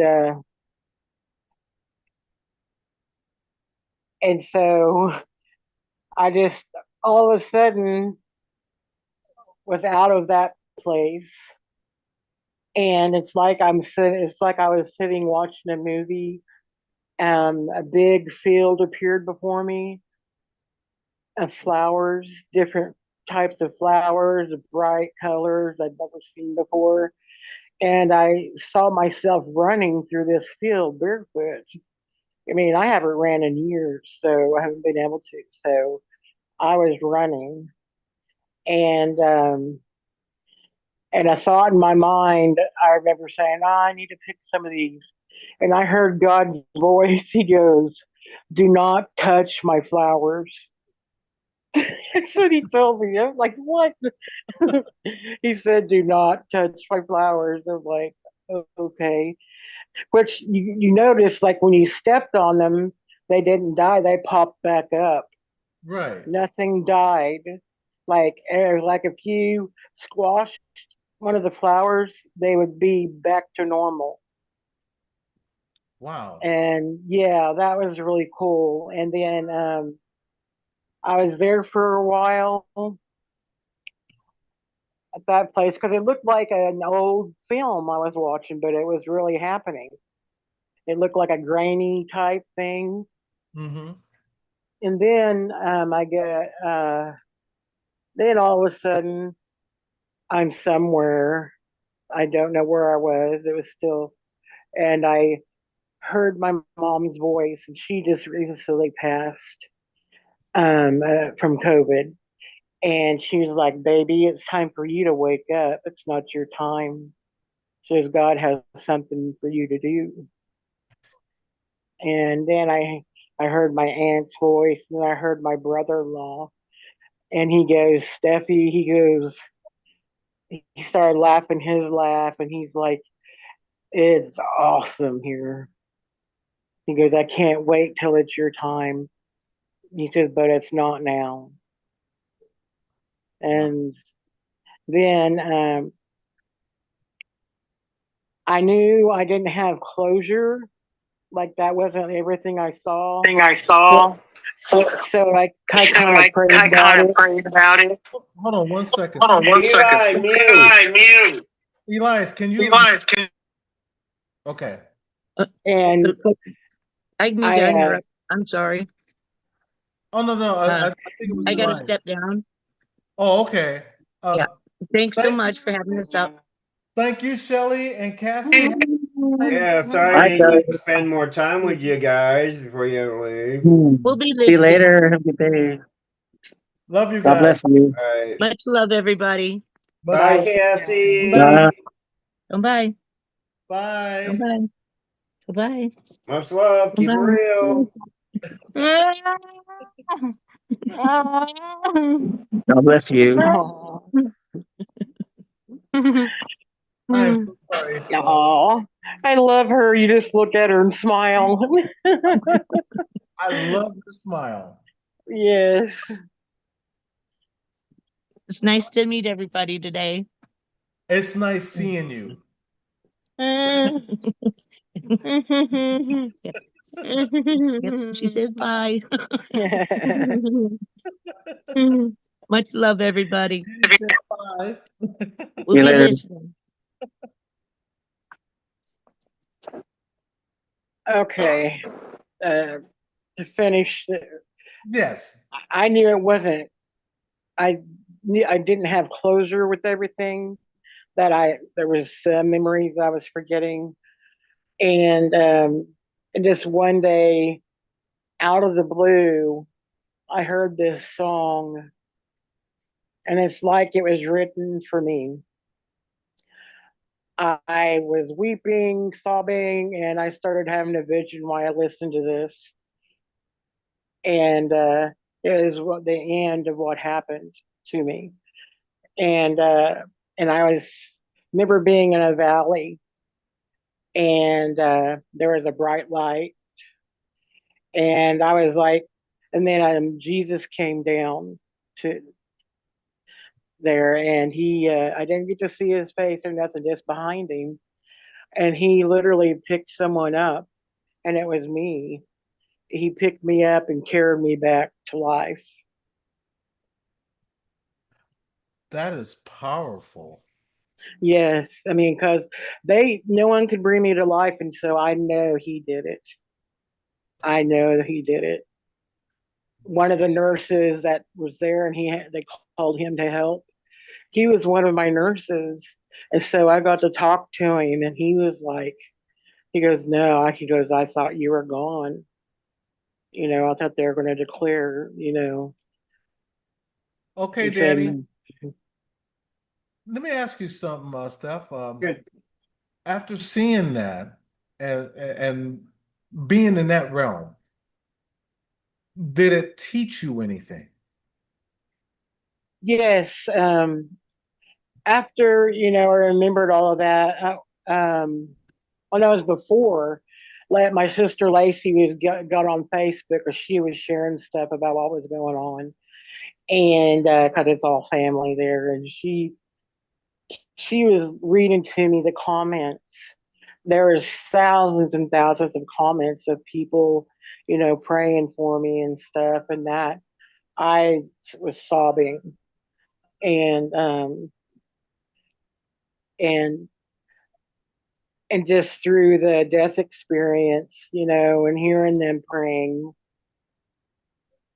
and stuff, and when I was reading the comments, I remembered the death experience of that part, me hearing them praying, and I remember my younger sister's prayer word for word, and I told her what she said. I go, I heard you, and she started weeping. So that's exactly what I said. So Can she I said, can she I was just like, real quick before I forget it? I wanted to interject something real quick about how because yours is so much different than any of ours and all that. And I just had a thought. I was wondering if our experiences could be directly correlated with our beliefs. Like yeah, depending I don't on our know. beliefs, how we experience near death. Because mine was nothing like either one of yours, and Eli's Yeah, was more of a kind of an awakening type thing, and yours was more of a hey, pleasant thing. So I'm wondering if it had more, if our near-death experiences are more correlated with what um we think the afterlife is about, eh, Yeah. or our basic beliefs. Because I'm not religious by any means. Yeah. Don't believe in the traditional biblical sense of God and Jesus and all Yeah. that. Right? So I just started thinking, do you feel like you experienced yours because you're more of that, I guess the term is love light kind of thing, like you live Yeah. your life by the word of God and all that and everything, right? Yeah. Yeah. Okay. And Eli, I could tell by his recollections and his that I think he's been on the fence his whole life about it and kind of, Yeah. you know, I think that's why he experienced his that the way he did, because he had to know that, hey, something's got to change, or you know you're going to end up knowing more than what you want, whether you want to or not, so Yeah, can Yeah. I you ask kind you a of question? agree with that, like, I mean, Yeah, I agree, but can I ask you can I ask you a question about that? Because I mean, you can tell, like you can tell by someone's eyes that they've been through something, that it's a connection you have with somebody. You can look in their eyes. Some like me, it changed me. It changed me. I don't know. I mean, I was never a bad person, but you come back with abilities. You come back like, oh my God, like I mean, I made it. You know what I mean? It's that joyfulness of, you know how you're talking about, like you knew that your family was crying out. So I had a phone call, another one, but I also had that too. If you don't mind me, I mean, I'm not gonna say I know it's your story still, but like, I seen my mom and my sister fighting for me to give me my trach or my throat, and I see my body over me. I seen my fiance cry over me on her knees and stuff like that, and how my family were treating her unfair.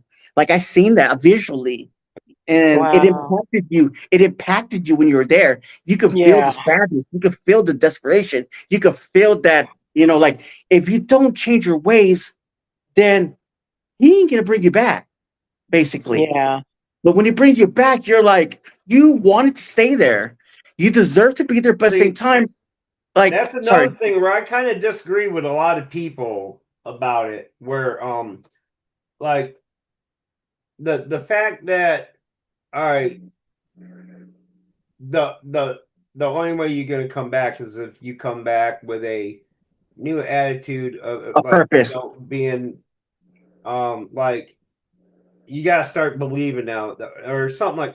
So I mean, all right, I'm very, this may sound cynical to a lot of people, but you know me, I believe, I don't believe life is a gift, you know. I believe life is the hell we have to go through before we are accepted elsewhere. Now, Okay. but like, hold on, So, Boomer. but wait, hang on, let me finish this. So, in my thinking, the feeling I had when I did return, I viewed it as continuing my punishment of having to endure life and the terrible things that happened to me in my life. You know, I was meant to come back as a punishment, sort of. Punishment may be a strong word, but I mean, that's the only word I can use right now until I become more articulate. Like give me a So fucking you came, horse or something, I'm good. you But came back. So you so came back to I life to change the ways of the punishment that you caused yourself, basically, right? I see. I don't have a solid answer to like So why they sent me so you back. believe you don't have a Like I purpose in don't life? have an answer to why they did it. I have a feeling as to how I feel why they did it, why I came back. Yeah. I do realize though, if I hadn't been brought back, when I was, there'd be two lives gone or Yeah. inexistent. You know, there'd definitely be two lives inexistent. There would be one life that would have been Mhm. lost, and maybe another life that would have been lost. Well, that that instant would have never happened anyway. So that's irrelevant. But I had a niece, okay, when she was a year and a half old or a year old, I think. Um, she had this issue that whenever she fed, she'd stop breathing, right? Mhm. And usually just a soft blow into her face gets her going again. It happened to her one time. I had just came back from Indiana, the second time, I think, and it happened to her, and she wasn't recovering.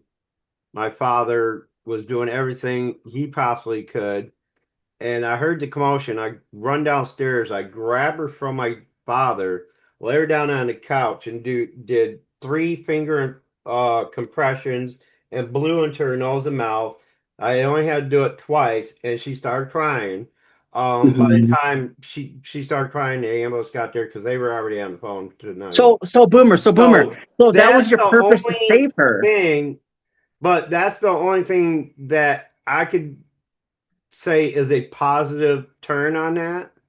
Amen. Okay, the fact Yeah. that I was able to be there to revive her, um, is the only positive. But in all honesty, like when Steffi says, it was a blessing to be able to come back, I don't see it as a blessing to come back. I see it as furthering our you know our punishment. It's free. It's free Because will, we though. weren't accepted. Well, for me, the first two times, okay, I was not accepted into the other realm, whatever you want to call it. The first It two, wasn't your time, you know what dude. I'm saying? It wasn't your time. So, yeah, I know that. I know that. But why is the question? Why was it not my time? Because I hadn't finished out my lifelong punishment yet. You know, Yeah, to smoke a cigarette and drink you Pepsi. know what I'm saying? Like, Okay. and I've Hey, had Cal. I had things happen to me in my life and Yeah. other losses that should have never happened that make me Yeah. doubt any kind of existence of God being there for us and stuff like that. But nobody wants to hear my views on that because I don't want to bring Yeah. anybody down. But I'm just Let saying, me let me if you guys, let me ask each one of y'all this. Let me ask you this question. Did time feel different? Faster, there slower? was no Yes. concept of time for Yeah, me. can I get back to my story real quick? That time, I'm gonna explain that to you. I'm gonna explain one thing. Okay, I had a vision, right? And in this vision, I was in this boat, right? I seen black waters, and I seen this guy in a robe, and he had a lantern, right? It's about time. Time stops, okay. And when I'm talking to this guy, it was kind of like a staticky feeling. And he told me, why did I die? And that's a good question, just like Boomer said. You know what I mean? Why do we exist? Why do we have a second chance? And you know what? I think that was me in my second life. And it's true. Time stops. Yeah, man. When you go on the other side, you're there. That's your new life. That's your new beginning right there. You forget about what's going on. You hear your loved ones, of course, in pain, but that's it. Everybody experiences life differently, in depth differently. And Boomer agrees with that. Yeah, Everybody, I agree with that. How you about know, you, and Steph? Yeah, I had no, I time wasn't anything that was there to me. now, Um, Stephanie, can I ask you a question real quick about that? What you said right now? Um, when you were there on their side, you forgot about your other life, right? You were just there. That was yes, the new beginning. yeah, Correct? yeah. It's Like, like I was like, I don't know. While I was there, I was there to experience it. I wasn't yep. there. I wasn't thinking about anybody else, Ugh, in our family it's or anything. It eerie. was just Mm. there. And I know something that when after I, realized my death experience and things, I at first got mad and told God, I said, God, I was there with my mother. Why couldn't you just keep me? I wanted to stay with my mama. And but yeah, I know it wasn't my time. Eddie, I know what she means. At the end, because I'm not going to go on about it, everything, because my book's almost done. So there's just two things I want to talk about before my story ends. Is there was I in my book I named this M&Ms because in my vision, there was this big jar of M&Ms, and you could see like it was an apartment complex, a house. You could see the stove, you could see everything, table, everything. You could see the TV, you could see upstairs. And in this, I call it a nightmare, but I'm just a viewer. I'm sitting in a chair, and this police officer just shows up in my face and says, "It's your fault," crying, man. "It's your fault why she's gone. You died, and that's why he took her, because you died." And I mean, it was so real. You're just like, it's like a balloon going at you, and you're like, you know what I mean? Like, um, and the final one is talking to God. I'm laying there, I'm exposed. Like, I mean, God sees all through you, and he shows me a trumpet, like a beautiful trumpet. Like, it's a Native American beat. And all of a sudden he shows me a cloud of my mom walking away from me. And when she's walking away from me, she calls her by her child name. I never, to this day, I never knew her that name when I was a kid, her kid name. She never told about it. I told her about this. And Jesus says in his, not in a voice, but in your mind, stop walking away from him, basically. Stop calling her by her kid name, her child name. And then in the second cloud, it was me. And I was in the wheelchair at the time. And I was with the, a pee bag and everything else. And he's upset, and he goes, "Wake up, get up with authority, get up with love and authority." And when he does that, you feel the love radiating off of him. I mean, the love of love, everything dissipates. He knows you. Like, you can't hide nothing. You don't got your shirt on. It's just so. And he goes, I thought, honestly, I feel like I seen in his eyes, and I seen his feet in his sandal. And I'm not talking about sandals now these days where they're cool and everything. They're like those old sandals from back then. And I had a feeling he goes, "Are you ready to go home?" Basically with him. I wanted to go home. I wanted to go home with him. I was so excited. And he goes, "You're going back." And I'm like, all of a sudden, boom, hurry, he's up. Hurry, 5% of life. COVID was away. I mean, my double pneumonia was gone. COVID was gone, and they're like, "Hurry, get him on the ventilator." I woke up breathing, and I was crying. I did not want to come back. I mean, honestly, I did not. It hurt so much to breathe. It was like love, but it was more like, I wanted you, Lord. I wanted you. And I remember in my dream, I remember in my, not dream, but I remember he was telling me, he goes, "Water. I wanted water through all my experience. Water to me was life." I get teared up because it's like water, water, water, life. Remember, I was telling you about the Native American who showed me that river? Right. It was life. God is love. He's everything, and just the love, the kindness from this man. He's just so radiating. I talk to the man. I mean, I share this with Uber drivers and everything, and they're so inspired. You know what I mean? I put a smile to their faces. It feels like I got to share it with them because they had a bad day. I mean, it's the love of God that says, "You know what? Get up and be a family. Family, family, family, family comes first. Your new family comes first." You And know, when I woke up, sorry, and when I woke up, there was that cross on that wall. Then when I seen, it was a golden cross, and I remember my fiance coming up to me, and at first my visual was just like, it was she was like radiating. Like I seen the love off her, and I see my mom, and I said, "Get away," because one of my other ones, the Lord Eli, showed can you me, do me a favor real quick? "Hey, Don't lean into your mic. sorry. I can hear you fine when you're back. Okay, no, I was just doing It's that. making my No, shit vibrate. no, no, I was just doing that because that's how I felt. That's how I No, I felt. get you. I get you. Okay. So one of the reason why I bring up my mom is, he showed me a vision where he goes, "This is how she treats you." Okay, and and I was the liquid was pouring down my body. Right. I don't know if that meant reborn, like he was reborn, refreshing me. And I remember being put on a shelf as a doll.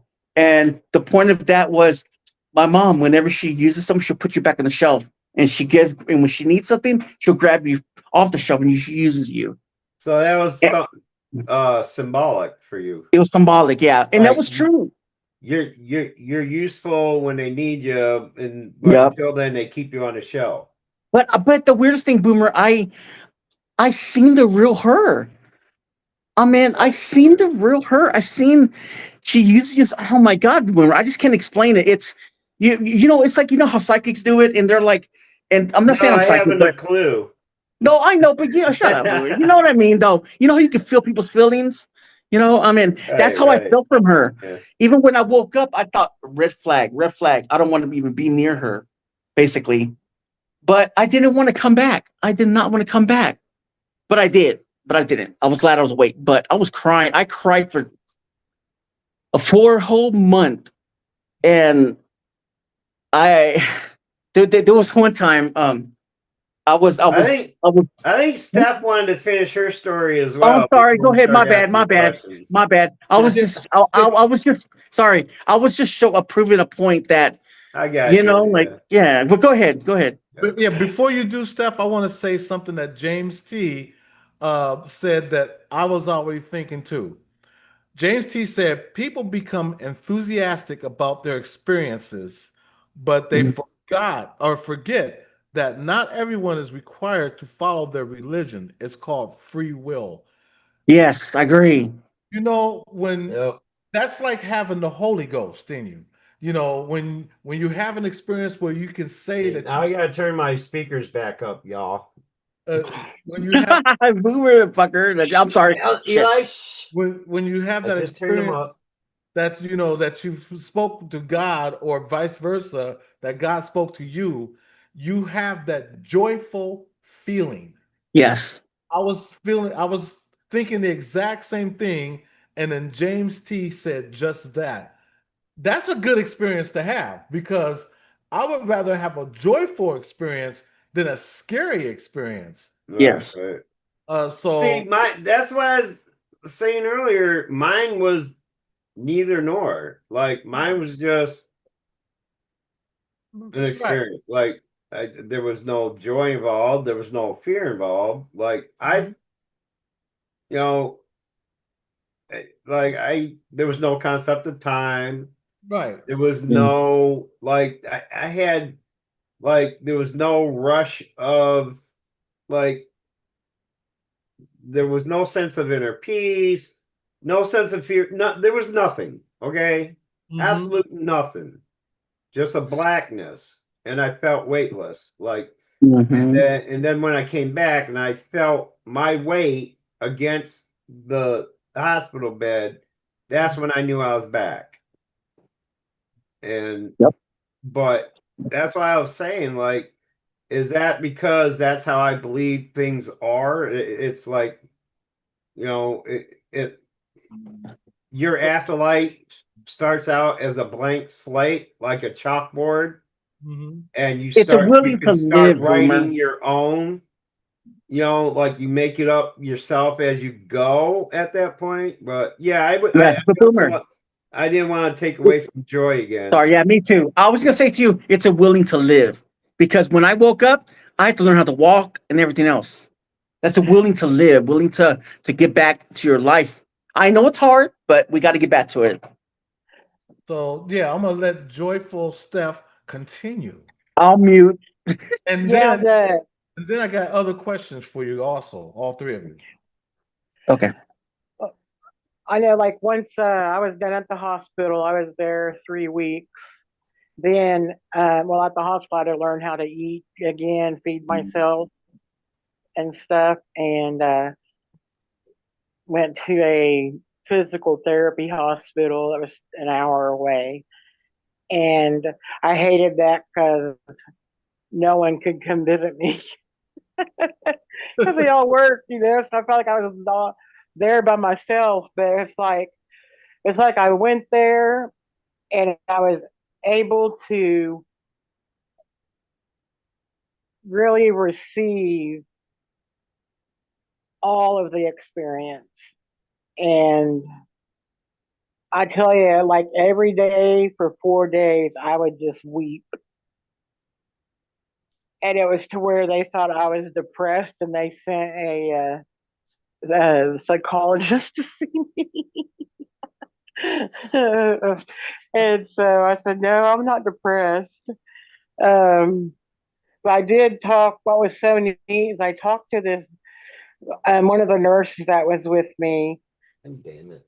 They had been a nurse for 40 years, and he was a nurse for people that were dying. That place, I can't think of where that's what it's called, but he told me, because I told him my death experience. He said, "I have never heard anything like yours."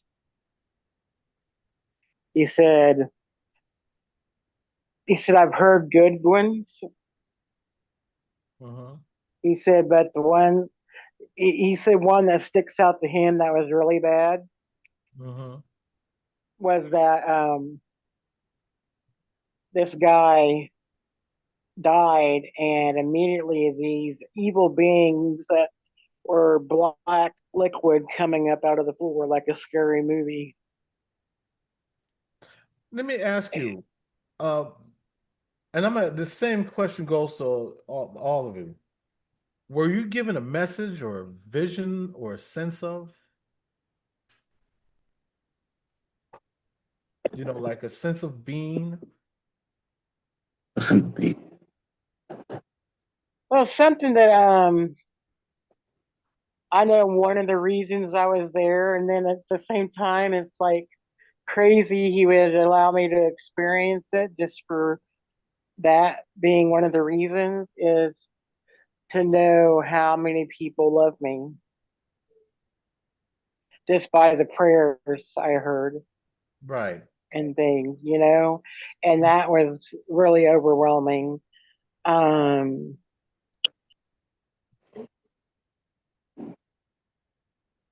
all I can tell you is that the whole time I was there, in my experience, it exuded love. Everything, even the flowers, you could feel love. Everything was just full of it. So it changed your whole aspect of life. Yes, and I felt Hmm. so blessed that I got to experience that. No, I didn't see God or Jesus's face and all that, but I saw enough. I've talked to other people, and they had that same field in their experience. Hmm. How about you, Eli? it's kind of crazy, Remember you talking about when you're rehab? I went to rehab. I stayed there for like maybe 2 months. They're awesome people. They made me stand again and everything. But when I came back, it's kind of crazy because when I came back, when I learned how to eat, they did a volume with something, whatever in your throat, see if you can eat again. I don't know what's that called, but I remember standing on my feet and I'm thinking, oh my god, this is so cool. It felt like it's your first time being in your body again. Like it's like, oh my god, how do I walk? How do I stand? You know what I mean? How do I have that posture again? Like it's for me, that's how it was. That to me, that's what I call a blessing to Yes. walk over all over again. That is a blessing. But the If I do question that, was, during your experience, do you recall receiving any particular messages Right. Or to visions or come sense. back with? Right. yeah, well, mine was just love each other. I mean, life's too short, and also I understand, like, a lot of people believe in different things, but be right by God, be right by Him, because if you don't, then you never know where you're going to be stuck at. Every death is different. You could be in hell, you could be purgatory, you could be stuck in a haunted house because you did something wrong, or I mean, you don't know where you're going to end up. Just be right by God so you could be in His glory with Him. Do the right thing. I don't know. Okay, that's more of all right. That's more along the lines of your takeaway from the whole experience. I want takeaway. I want I McDonald's think you're takeaway, by the way. no, I think you're missing the I know what actual you mean. point of the question. Like, did you, in your experience, was there a particular person that came to you and says, "This is the message I want for you to take back with you"? Like, did that happen for you?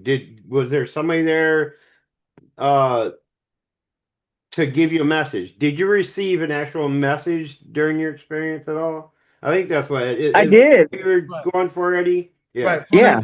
For an Like example, like, somebody coming to you and telling you specifically, hey, well, here's a here's the message. message. Here's a message Not that just your takeaway, but here's a message I've received from Joyful Steph. When Okay. she stepped on the flowers, and the voice of God told her, "Don't step on my flowers." And when she took her foot off, they rose back up. right. It let her see life a total different way.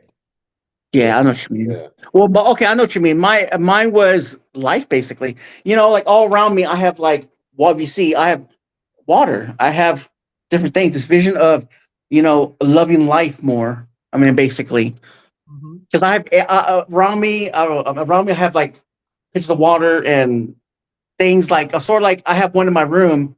There was this one vision where it was a farmhouse, and it's a long story about that. But yeah, I was stuck in a farmhouse, and they were throwing me around on the table, hurting me, and Mhm. I talked to a lot of people there, and basically around me was just beauty, but inside was not, basically. And I need to appreciate life more than hate it or question it like I did before I passed, basically. And I did. And that's why everybody's like, "Oh, where you at? Where you at?" I was like, because I don't want to do an interview no more. I want to do more. I want to do more for him Mhm. than I was back then. Instead of looking how you died, you need to look at how you live and how you love and receive the love of others that come with you with many messages to Right. come. Right. Because if you're living wrong, you're given a chance to change it. Yep. So that Yes, you just sir. right. Water. I always say, to me, it was water. To me, it was life. Mhm. He, like, God, when He brings you back. I don't know if anyone knows this, but He, like, drenches you. He like cleanses you when you come back. He cleanses your soul. That's what water represents with me, is life. It cleanses me. I know I'm going on with something else. I'm sorry, but I'm No, just no, letting you know that's just the message sent back with me. you are fine. Well, And something that I wanted to say, Mhm. I tend to watch who I tell it to, Mhm. because I get a lot of judgment sometimes, but it's my experience. So, Right. And um, you know what, Steph? We're not even here to judge. yeah, right. Right. But I who are there mean, to judge me? Who are we to something judge? I felt a whisper Mhm. in my spirit, and God told me, He says, "You know what my glory feels like. Take it with you." See, now that's a message. Mhm. And I mean, because I was that was in the middle of me weeping and just singing to God and everything that I do. I was just so thankful, you know. And so And God said that, remember that glory I told you I gave you? It's not Hmm. locked up no more. Hi, Manny. This, Hey, Joy, have you ever did you ever have people coming up to you out of nowhere and like blessing you and be like, hey, like even when you have a down day, sometimes I have my down days because of my disability. Some person has to just come up to you and say, hey, here's something, and they make you smile. It could be anything. It could just be a hug or a handshake. I mean, no, not really. I mean, I haven't been able to get out much since I passed, because I had to learn how mhm, to walk and stuff all over again, and I'm still having issues with my leg yeah. and stuff. So it's like it's really neat though and crazy at the same time. Since my death experience, things have changed in my body, like they were reset. Like my blood sugar, my diabetes. I used to be very, very insulin resistant. And now there's days I don't have to take insulin. It's And crazy, now Joy. 'Cause- oh, sorry. Same here. I honestly, I'm not diabetic anymore. It's crazy, and because I guess because I'm Manjaro and everything, but they told me that my sugars are fine. Well, I guess what I have to do is die and come back again. No, dude, Because no. I just recently in the last year or so discovered that I am diabetic. So I think what I need to oh do is I no. just need to No, die and come Boomer. back again, No, and that'll take don't care of say it all like my, that. you know, Boomer, we're talking about the Uh, struggles too. And I mean, it's not all about that. It's not all about that, but it's more like it's more like living again, trying to inspire yourself to try to get up to where you used to be. yeah, But in try to inspire yourself, so trying to tell yourself is everything's gonna be okay. But this also teaches you how to be a better person than you were before. yeah. Exactly. Danny, I do both. Okay, I knew he was gonna do that. but Well, yeah, I'll take Pepsi Max over fucking coffee any day. I don't care what kind of coffee it is. So Hey, I got something this else I HEB, noticed this when HEB my okay, raw F red. bomb number 4. Sorry, Eddie. something else I noticed when I was at the physical therapy, that my skin was different. Oh, really? Yes, it's like, yeah, it was different in a good way. I mean, I went live with no makeup on. I was that confident because my skin like changed. But you know what? Which, Be comfortable with your skin. Yeah. yes, I don't care what a person looks like. Makeup is only a mask. yes. Yep. Yep. So The, underneath, the, the, the soul in you is what matters. That's right? not what Yeah. my doctor says, Diane. Don't hey, No, I'm talking to Diane. A comment she said. under, Oh, under, underneath that makeup is a beautiful person. exactly. So take that for what it's worth. You're a beautiful person with or without Aw. makeup. You are. Yeah, I was just raised, to be presentable anywhere you go. No, So that was my you know mom what? was the same way. When we leave this earth, though, we're gonna leave the same way we came. Yes, We ain't got no definitely. makeup on. Now, Yeah. can I say something? My doctor, I've been losing weight. I lost like 10 pounds, like every 10 with Majorio. I'm taking Majorio, and he goes 10 pounds like every week, and he goes, how do you do it? I said, what do you mean? He goes, I drink a lot of like soda, and he goes, tight sodas. He goes, Oh, damn, what the hell? He goes, do you mix it with water? I was like, I don't know. It's a miracle. Oh, why do it's I very drop the hard to pop, lose Diane? weight. So, huh? Oh, I just said it's very hard to lose weight. So It is. It's really congratulations, hard. It's like You're it's like right. especially I the don't want older to be you get. diabetic, Diane, but I am. okay. It's What do like you you go want me to to the do? store.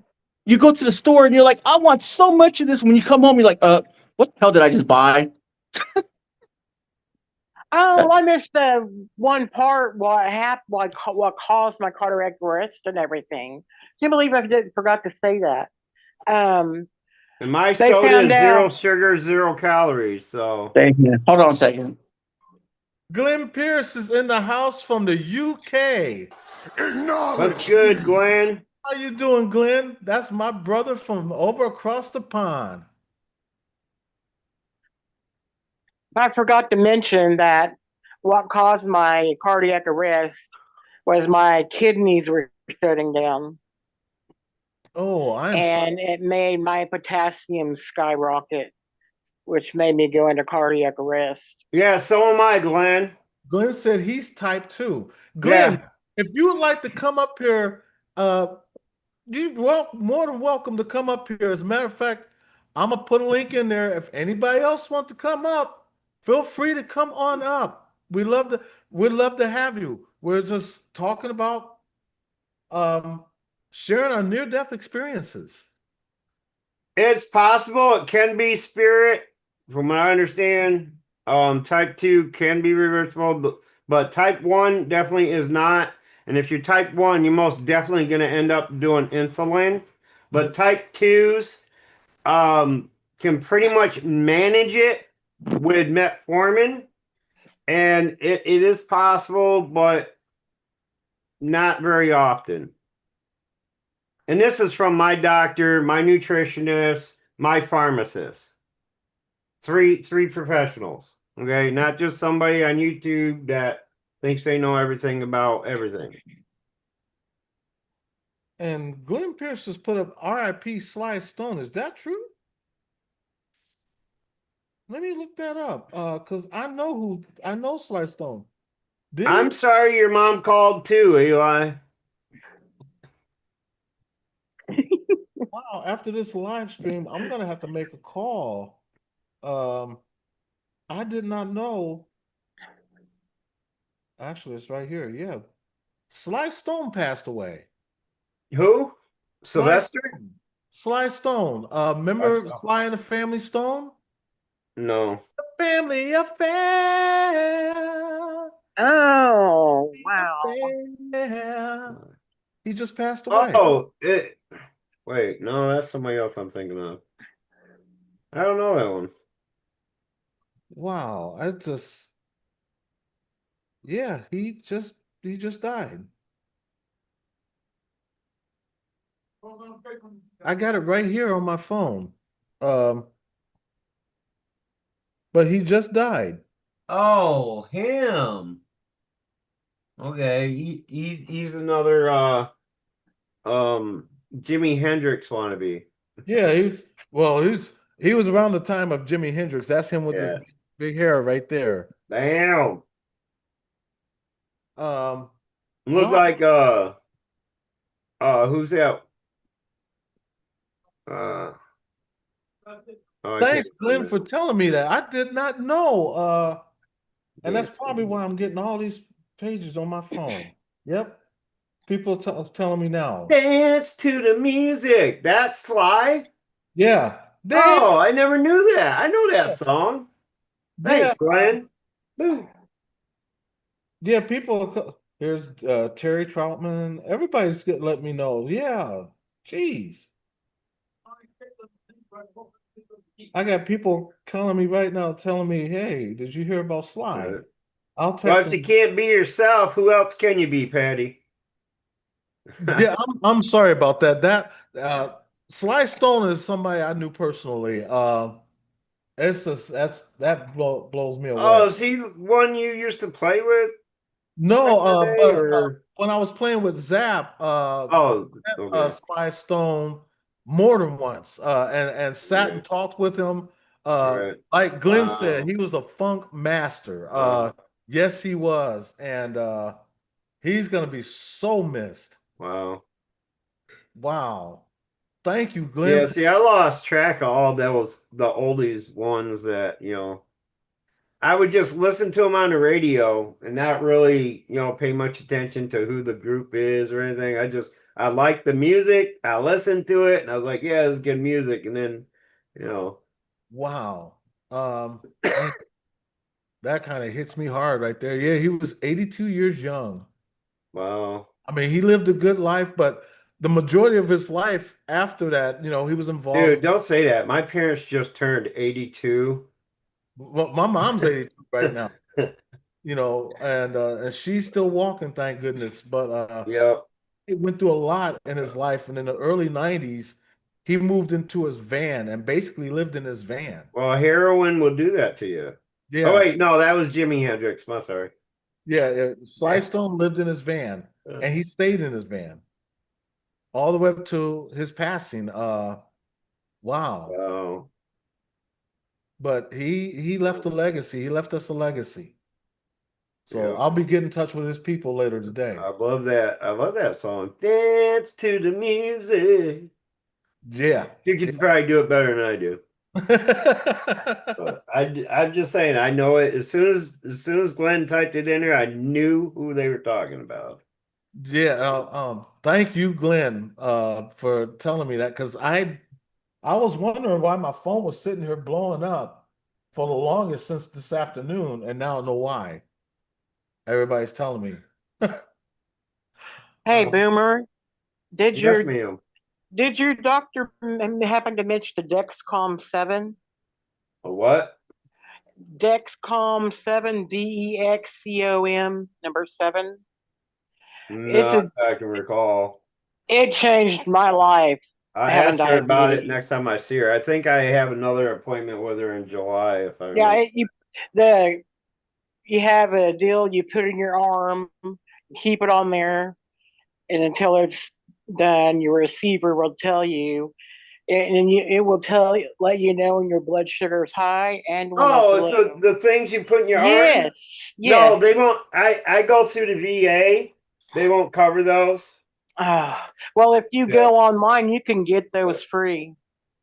Yeah, but I would have to need the service, right? The monitoring service and shit like that, right? I don't know I because mean, I remember doesn't the reading. monitoring go to your doctor and all that and everything? They keep tabs on it and stuff. Is it like that one or No, no, I'm no? not. Mm-mm. Oh, I don't know. I'll ask But her about it. But yeah, right now I'm just dealing with the test kit finger prick thing and well, to this will help you know what spikes your blood sugar. Like you eat, and then if your blood sugar's oh high, I you know yeah, why I it's pretty high. much got that figured out. I for That's the good. last year, for the first 9 months of this last year, I was like documenting like, okay, I test it in the morning. I eat breakfast and I'll test it again and see if it had gone up or not. And I'll be like, okay, well, I had this. Maybe if I could, but they gave me a strict, not a strict diet, but they gave me a nutrition chart and all that and everything, Yeah, saying, all right, this food has this much sugar in it, this food has this much sugar, and I eliminated anything that has added sugars, and I pay yeah, attention to the natural sugars. You can only have, I think, 48 or 42 grams a day, I think,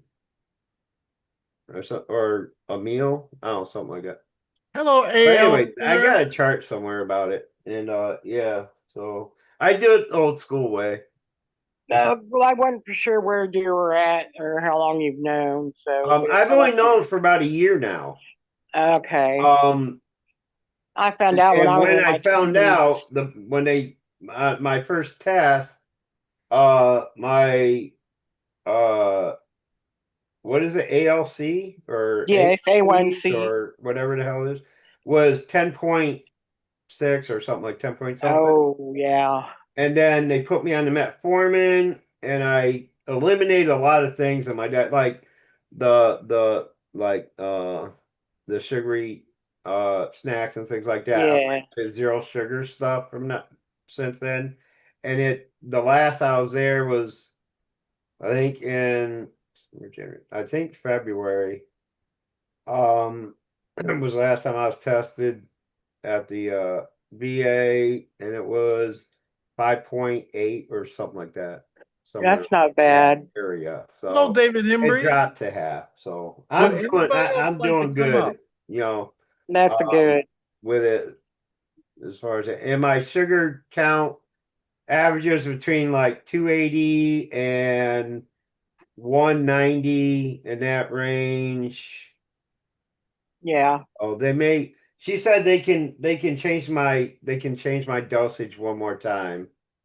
Um and see if that helps a little more too. Yeah. 'Cause- You need to read up on metformin. It's Oh, under a system. I did. Yeah. It was really hard for me to go. But I went on it and then yeah, for me the just benefits outweigh any, you know, yeah.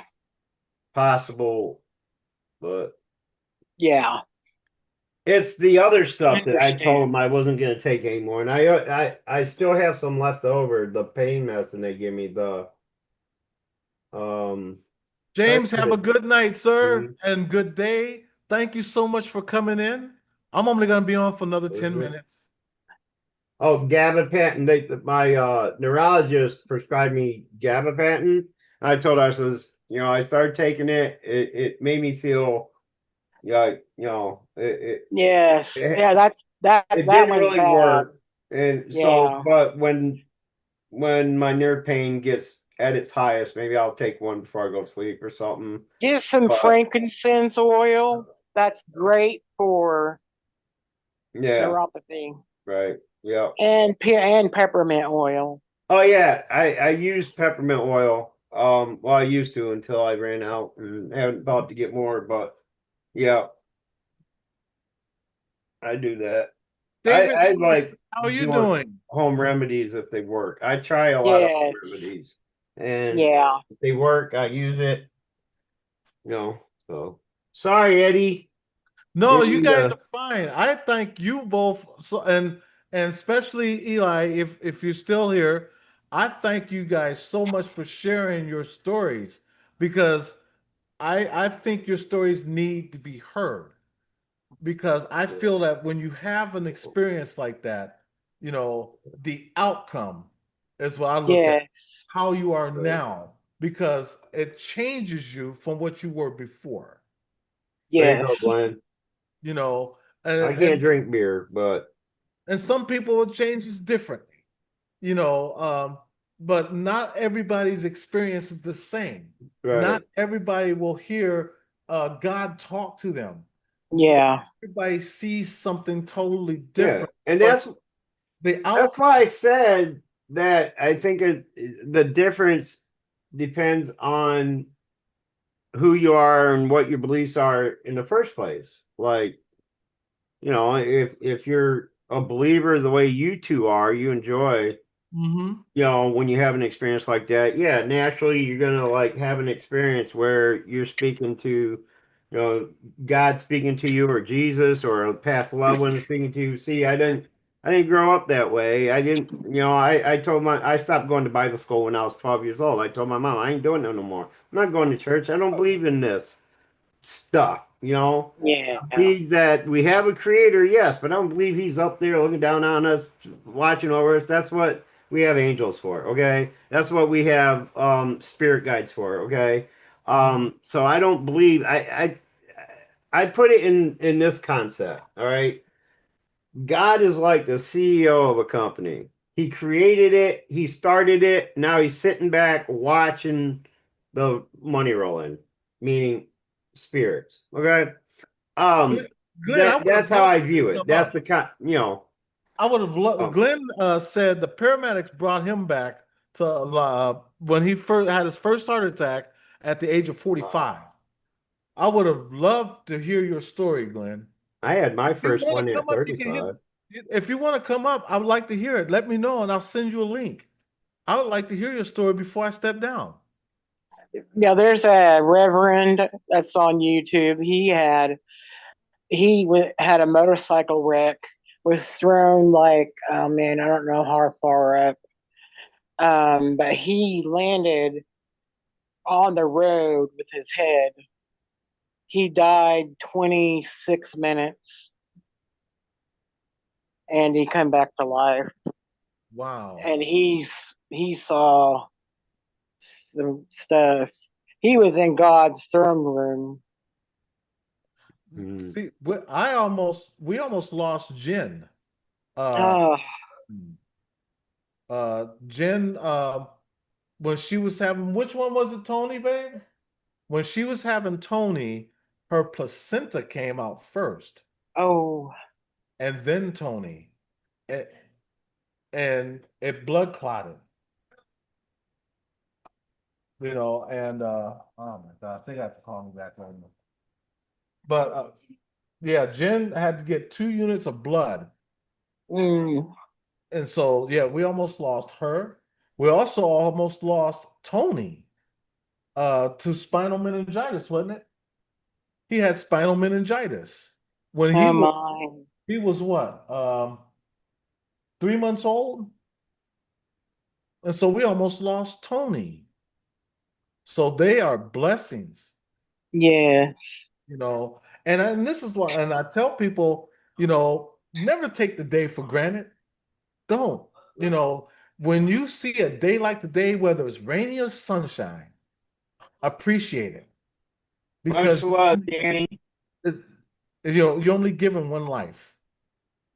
And Well, apparently I've been given 4. yeah. Because I remember my death scenes from my first 3 previous lives. And then in this lifetime, I died twice and came back. So I pretty much, you know, I don't go into that whole you only have one life to live because I'm proof that I've lived multiple Well, lives. So. put it like this. And first of all, Danny, have a great night, bro. Love you. Have a great one. And then secondly, not everybody gets that shot. True. You I know, do agree with you on that. so Yeah. that's But to say you only have one life does not apply to everyone either. that's true. Oh, But the moral is don't take advantage of it. exactly. True. Make the best True. of it. Because you never know when the next time is your last time. Right. That is true. This could be my last live stream. Right. This may be my 4th and last one to live. Mm-hmm. I may move on after this one, this time. But, I can't say for sure one way or the other because we don't know until it happens, right? Right. It's like you don't know if you can hit a home run until you hit the fucking ball, right? And that is so That's on number 5. Sorry. I so know since my experience, I am not I'll get it afraid of. together one of these days. But you I'm can't not teach an old afraid of dog death new at tricks, all. bro. You know that. Sorry. I again, just keep apologizing, that's all. so again, I want to thank Boomer D for coming up. Joyful Steph, thank you so much for coming up. You're Elo welcome. family, thank you, fam, for coming in. I want to thank everybody that's here in the chat, especially Glenn Pierce, who took his time out across the pond in the UK to come out and say hello. And thank you for giving me that info on Yeah. Sly Stone.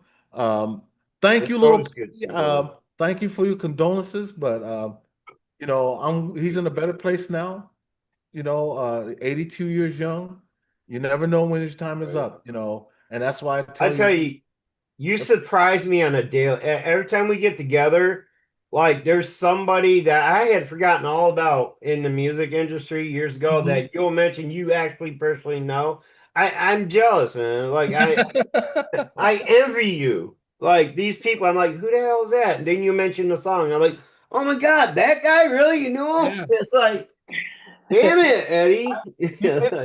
It's funny. I told Jen about a couple months ago, because I knew he was living in his van. And I said, you know what? I need to get a hold of him and see if he want to come stay with us for a while in the house. Because we have an extra room. And I couldn't get a hold of him at the time. And now all of a sudden I see why. And that's Right. when it's time to go, Well, you don't get that chance to say, hold on, let me get a chance to say bye to everybody. right. Yeah. You don't get that chance. That's So why I always say goodbye every day. I Cause don't say goodbye to anybody. Instead, I'll I say later. see you later. It's like, yeah, I always say later. but you Yes. never know if you're gonna though. So I'm like, Yeah. Yes. So Again, I want to thank everybody. Christina and Son, thank you for holding it down for us. Spirit Stalker, Yvonne, we love you, girl. Eli family, Glenn, Danny off the grid. As a matter of fact, Danny, if you got before you leave, everybody that's here that's got a YouTube channel, I want you to put your link in. I want everybody to come by and check you out because I'm about sharing love. And I want everybody to come by and check you out. If you have a channel, put it in.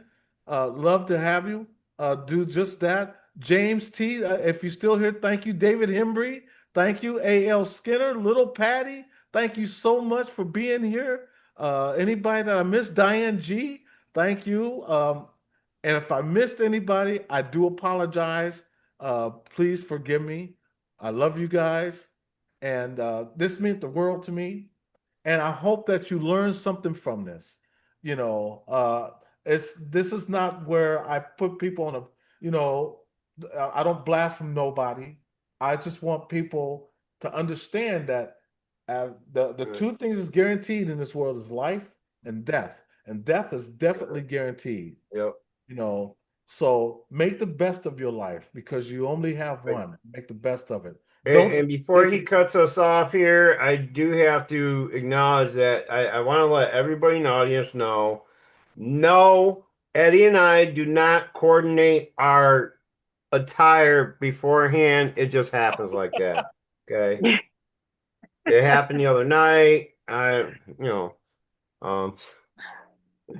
Oh, and Danny, if you're still out there, thank you. Thank you for correcting Eli on that. So I didn't have to come at him like I usually do. I held my tongue because you stepped up and said something about it. So thank you, Danny. I appreciate that. Eli, he does misinterpret 99.9% of what I say. So. And you know what, Glenn? I'm going to end this off right here. My version of More Bounce to the Ounce. I want to thank everybody so much for being here. You guys are so wonderful. And so before I leave, I just want to play a little bit of my version of my dedication to my cousin, the Lord Roger Charles. And hopefully I'll put the CD out today. I will put it out eventually soon. Now you're gonna make this your sign off from now on? I may do just that. Make this my sign off. I mentioned it earlier. You're right, because you told me I didn't have a sign off. It fits you, brother. It's perfect. Perfect timing too. It is. You got it. This is you, bro. So, and yes, this is my crew. So until next time, you guys have a wonderful night. Stay blessed. See you next time. Much love. Keep it real.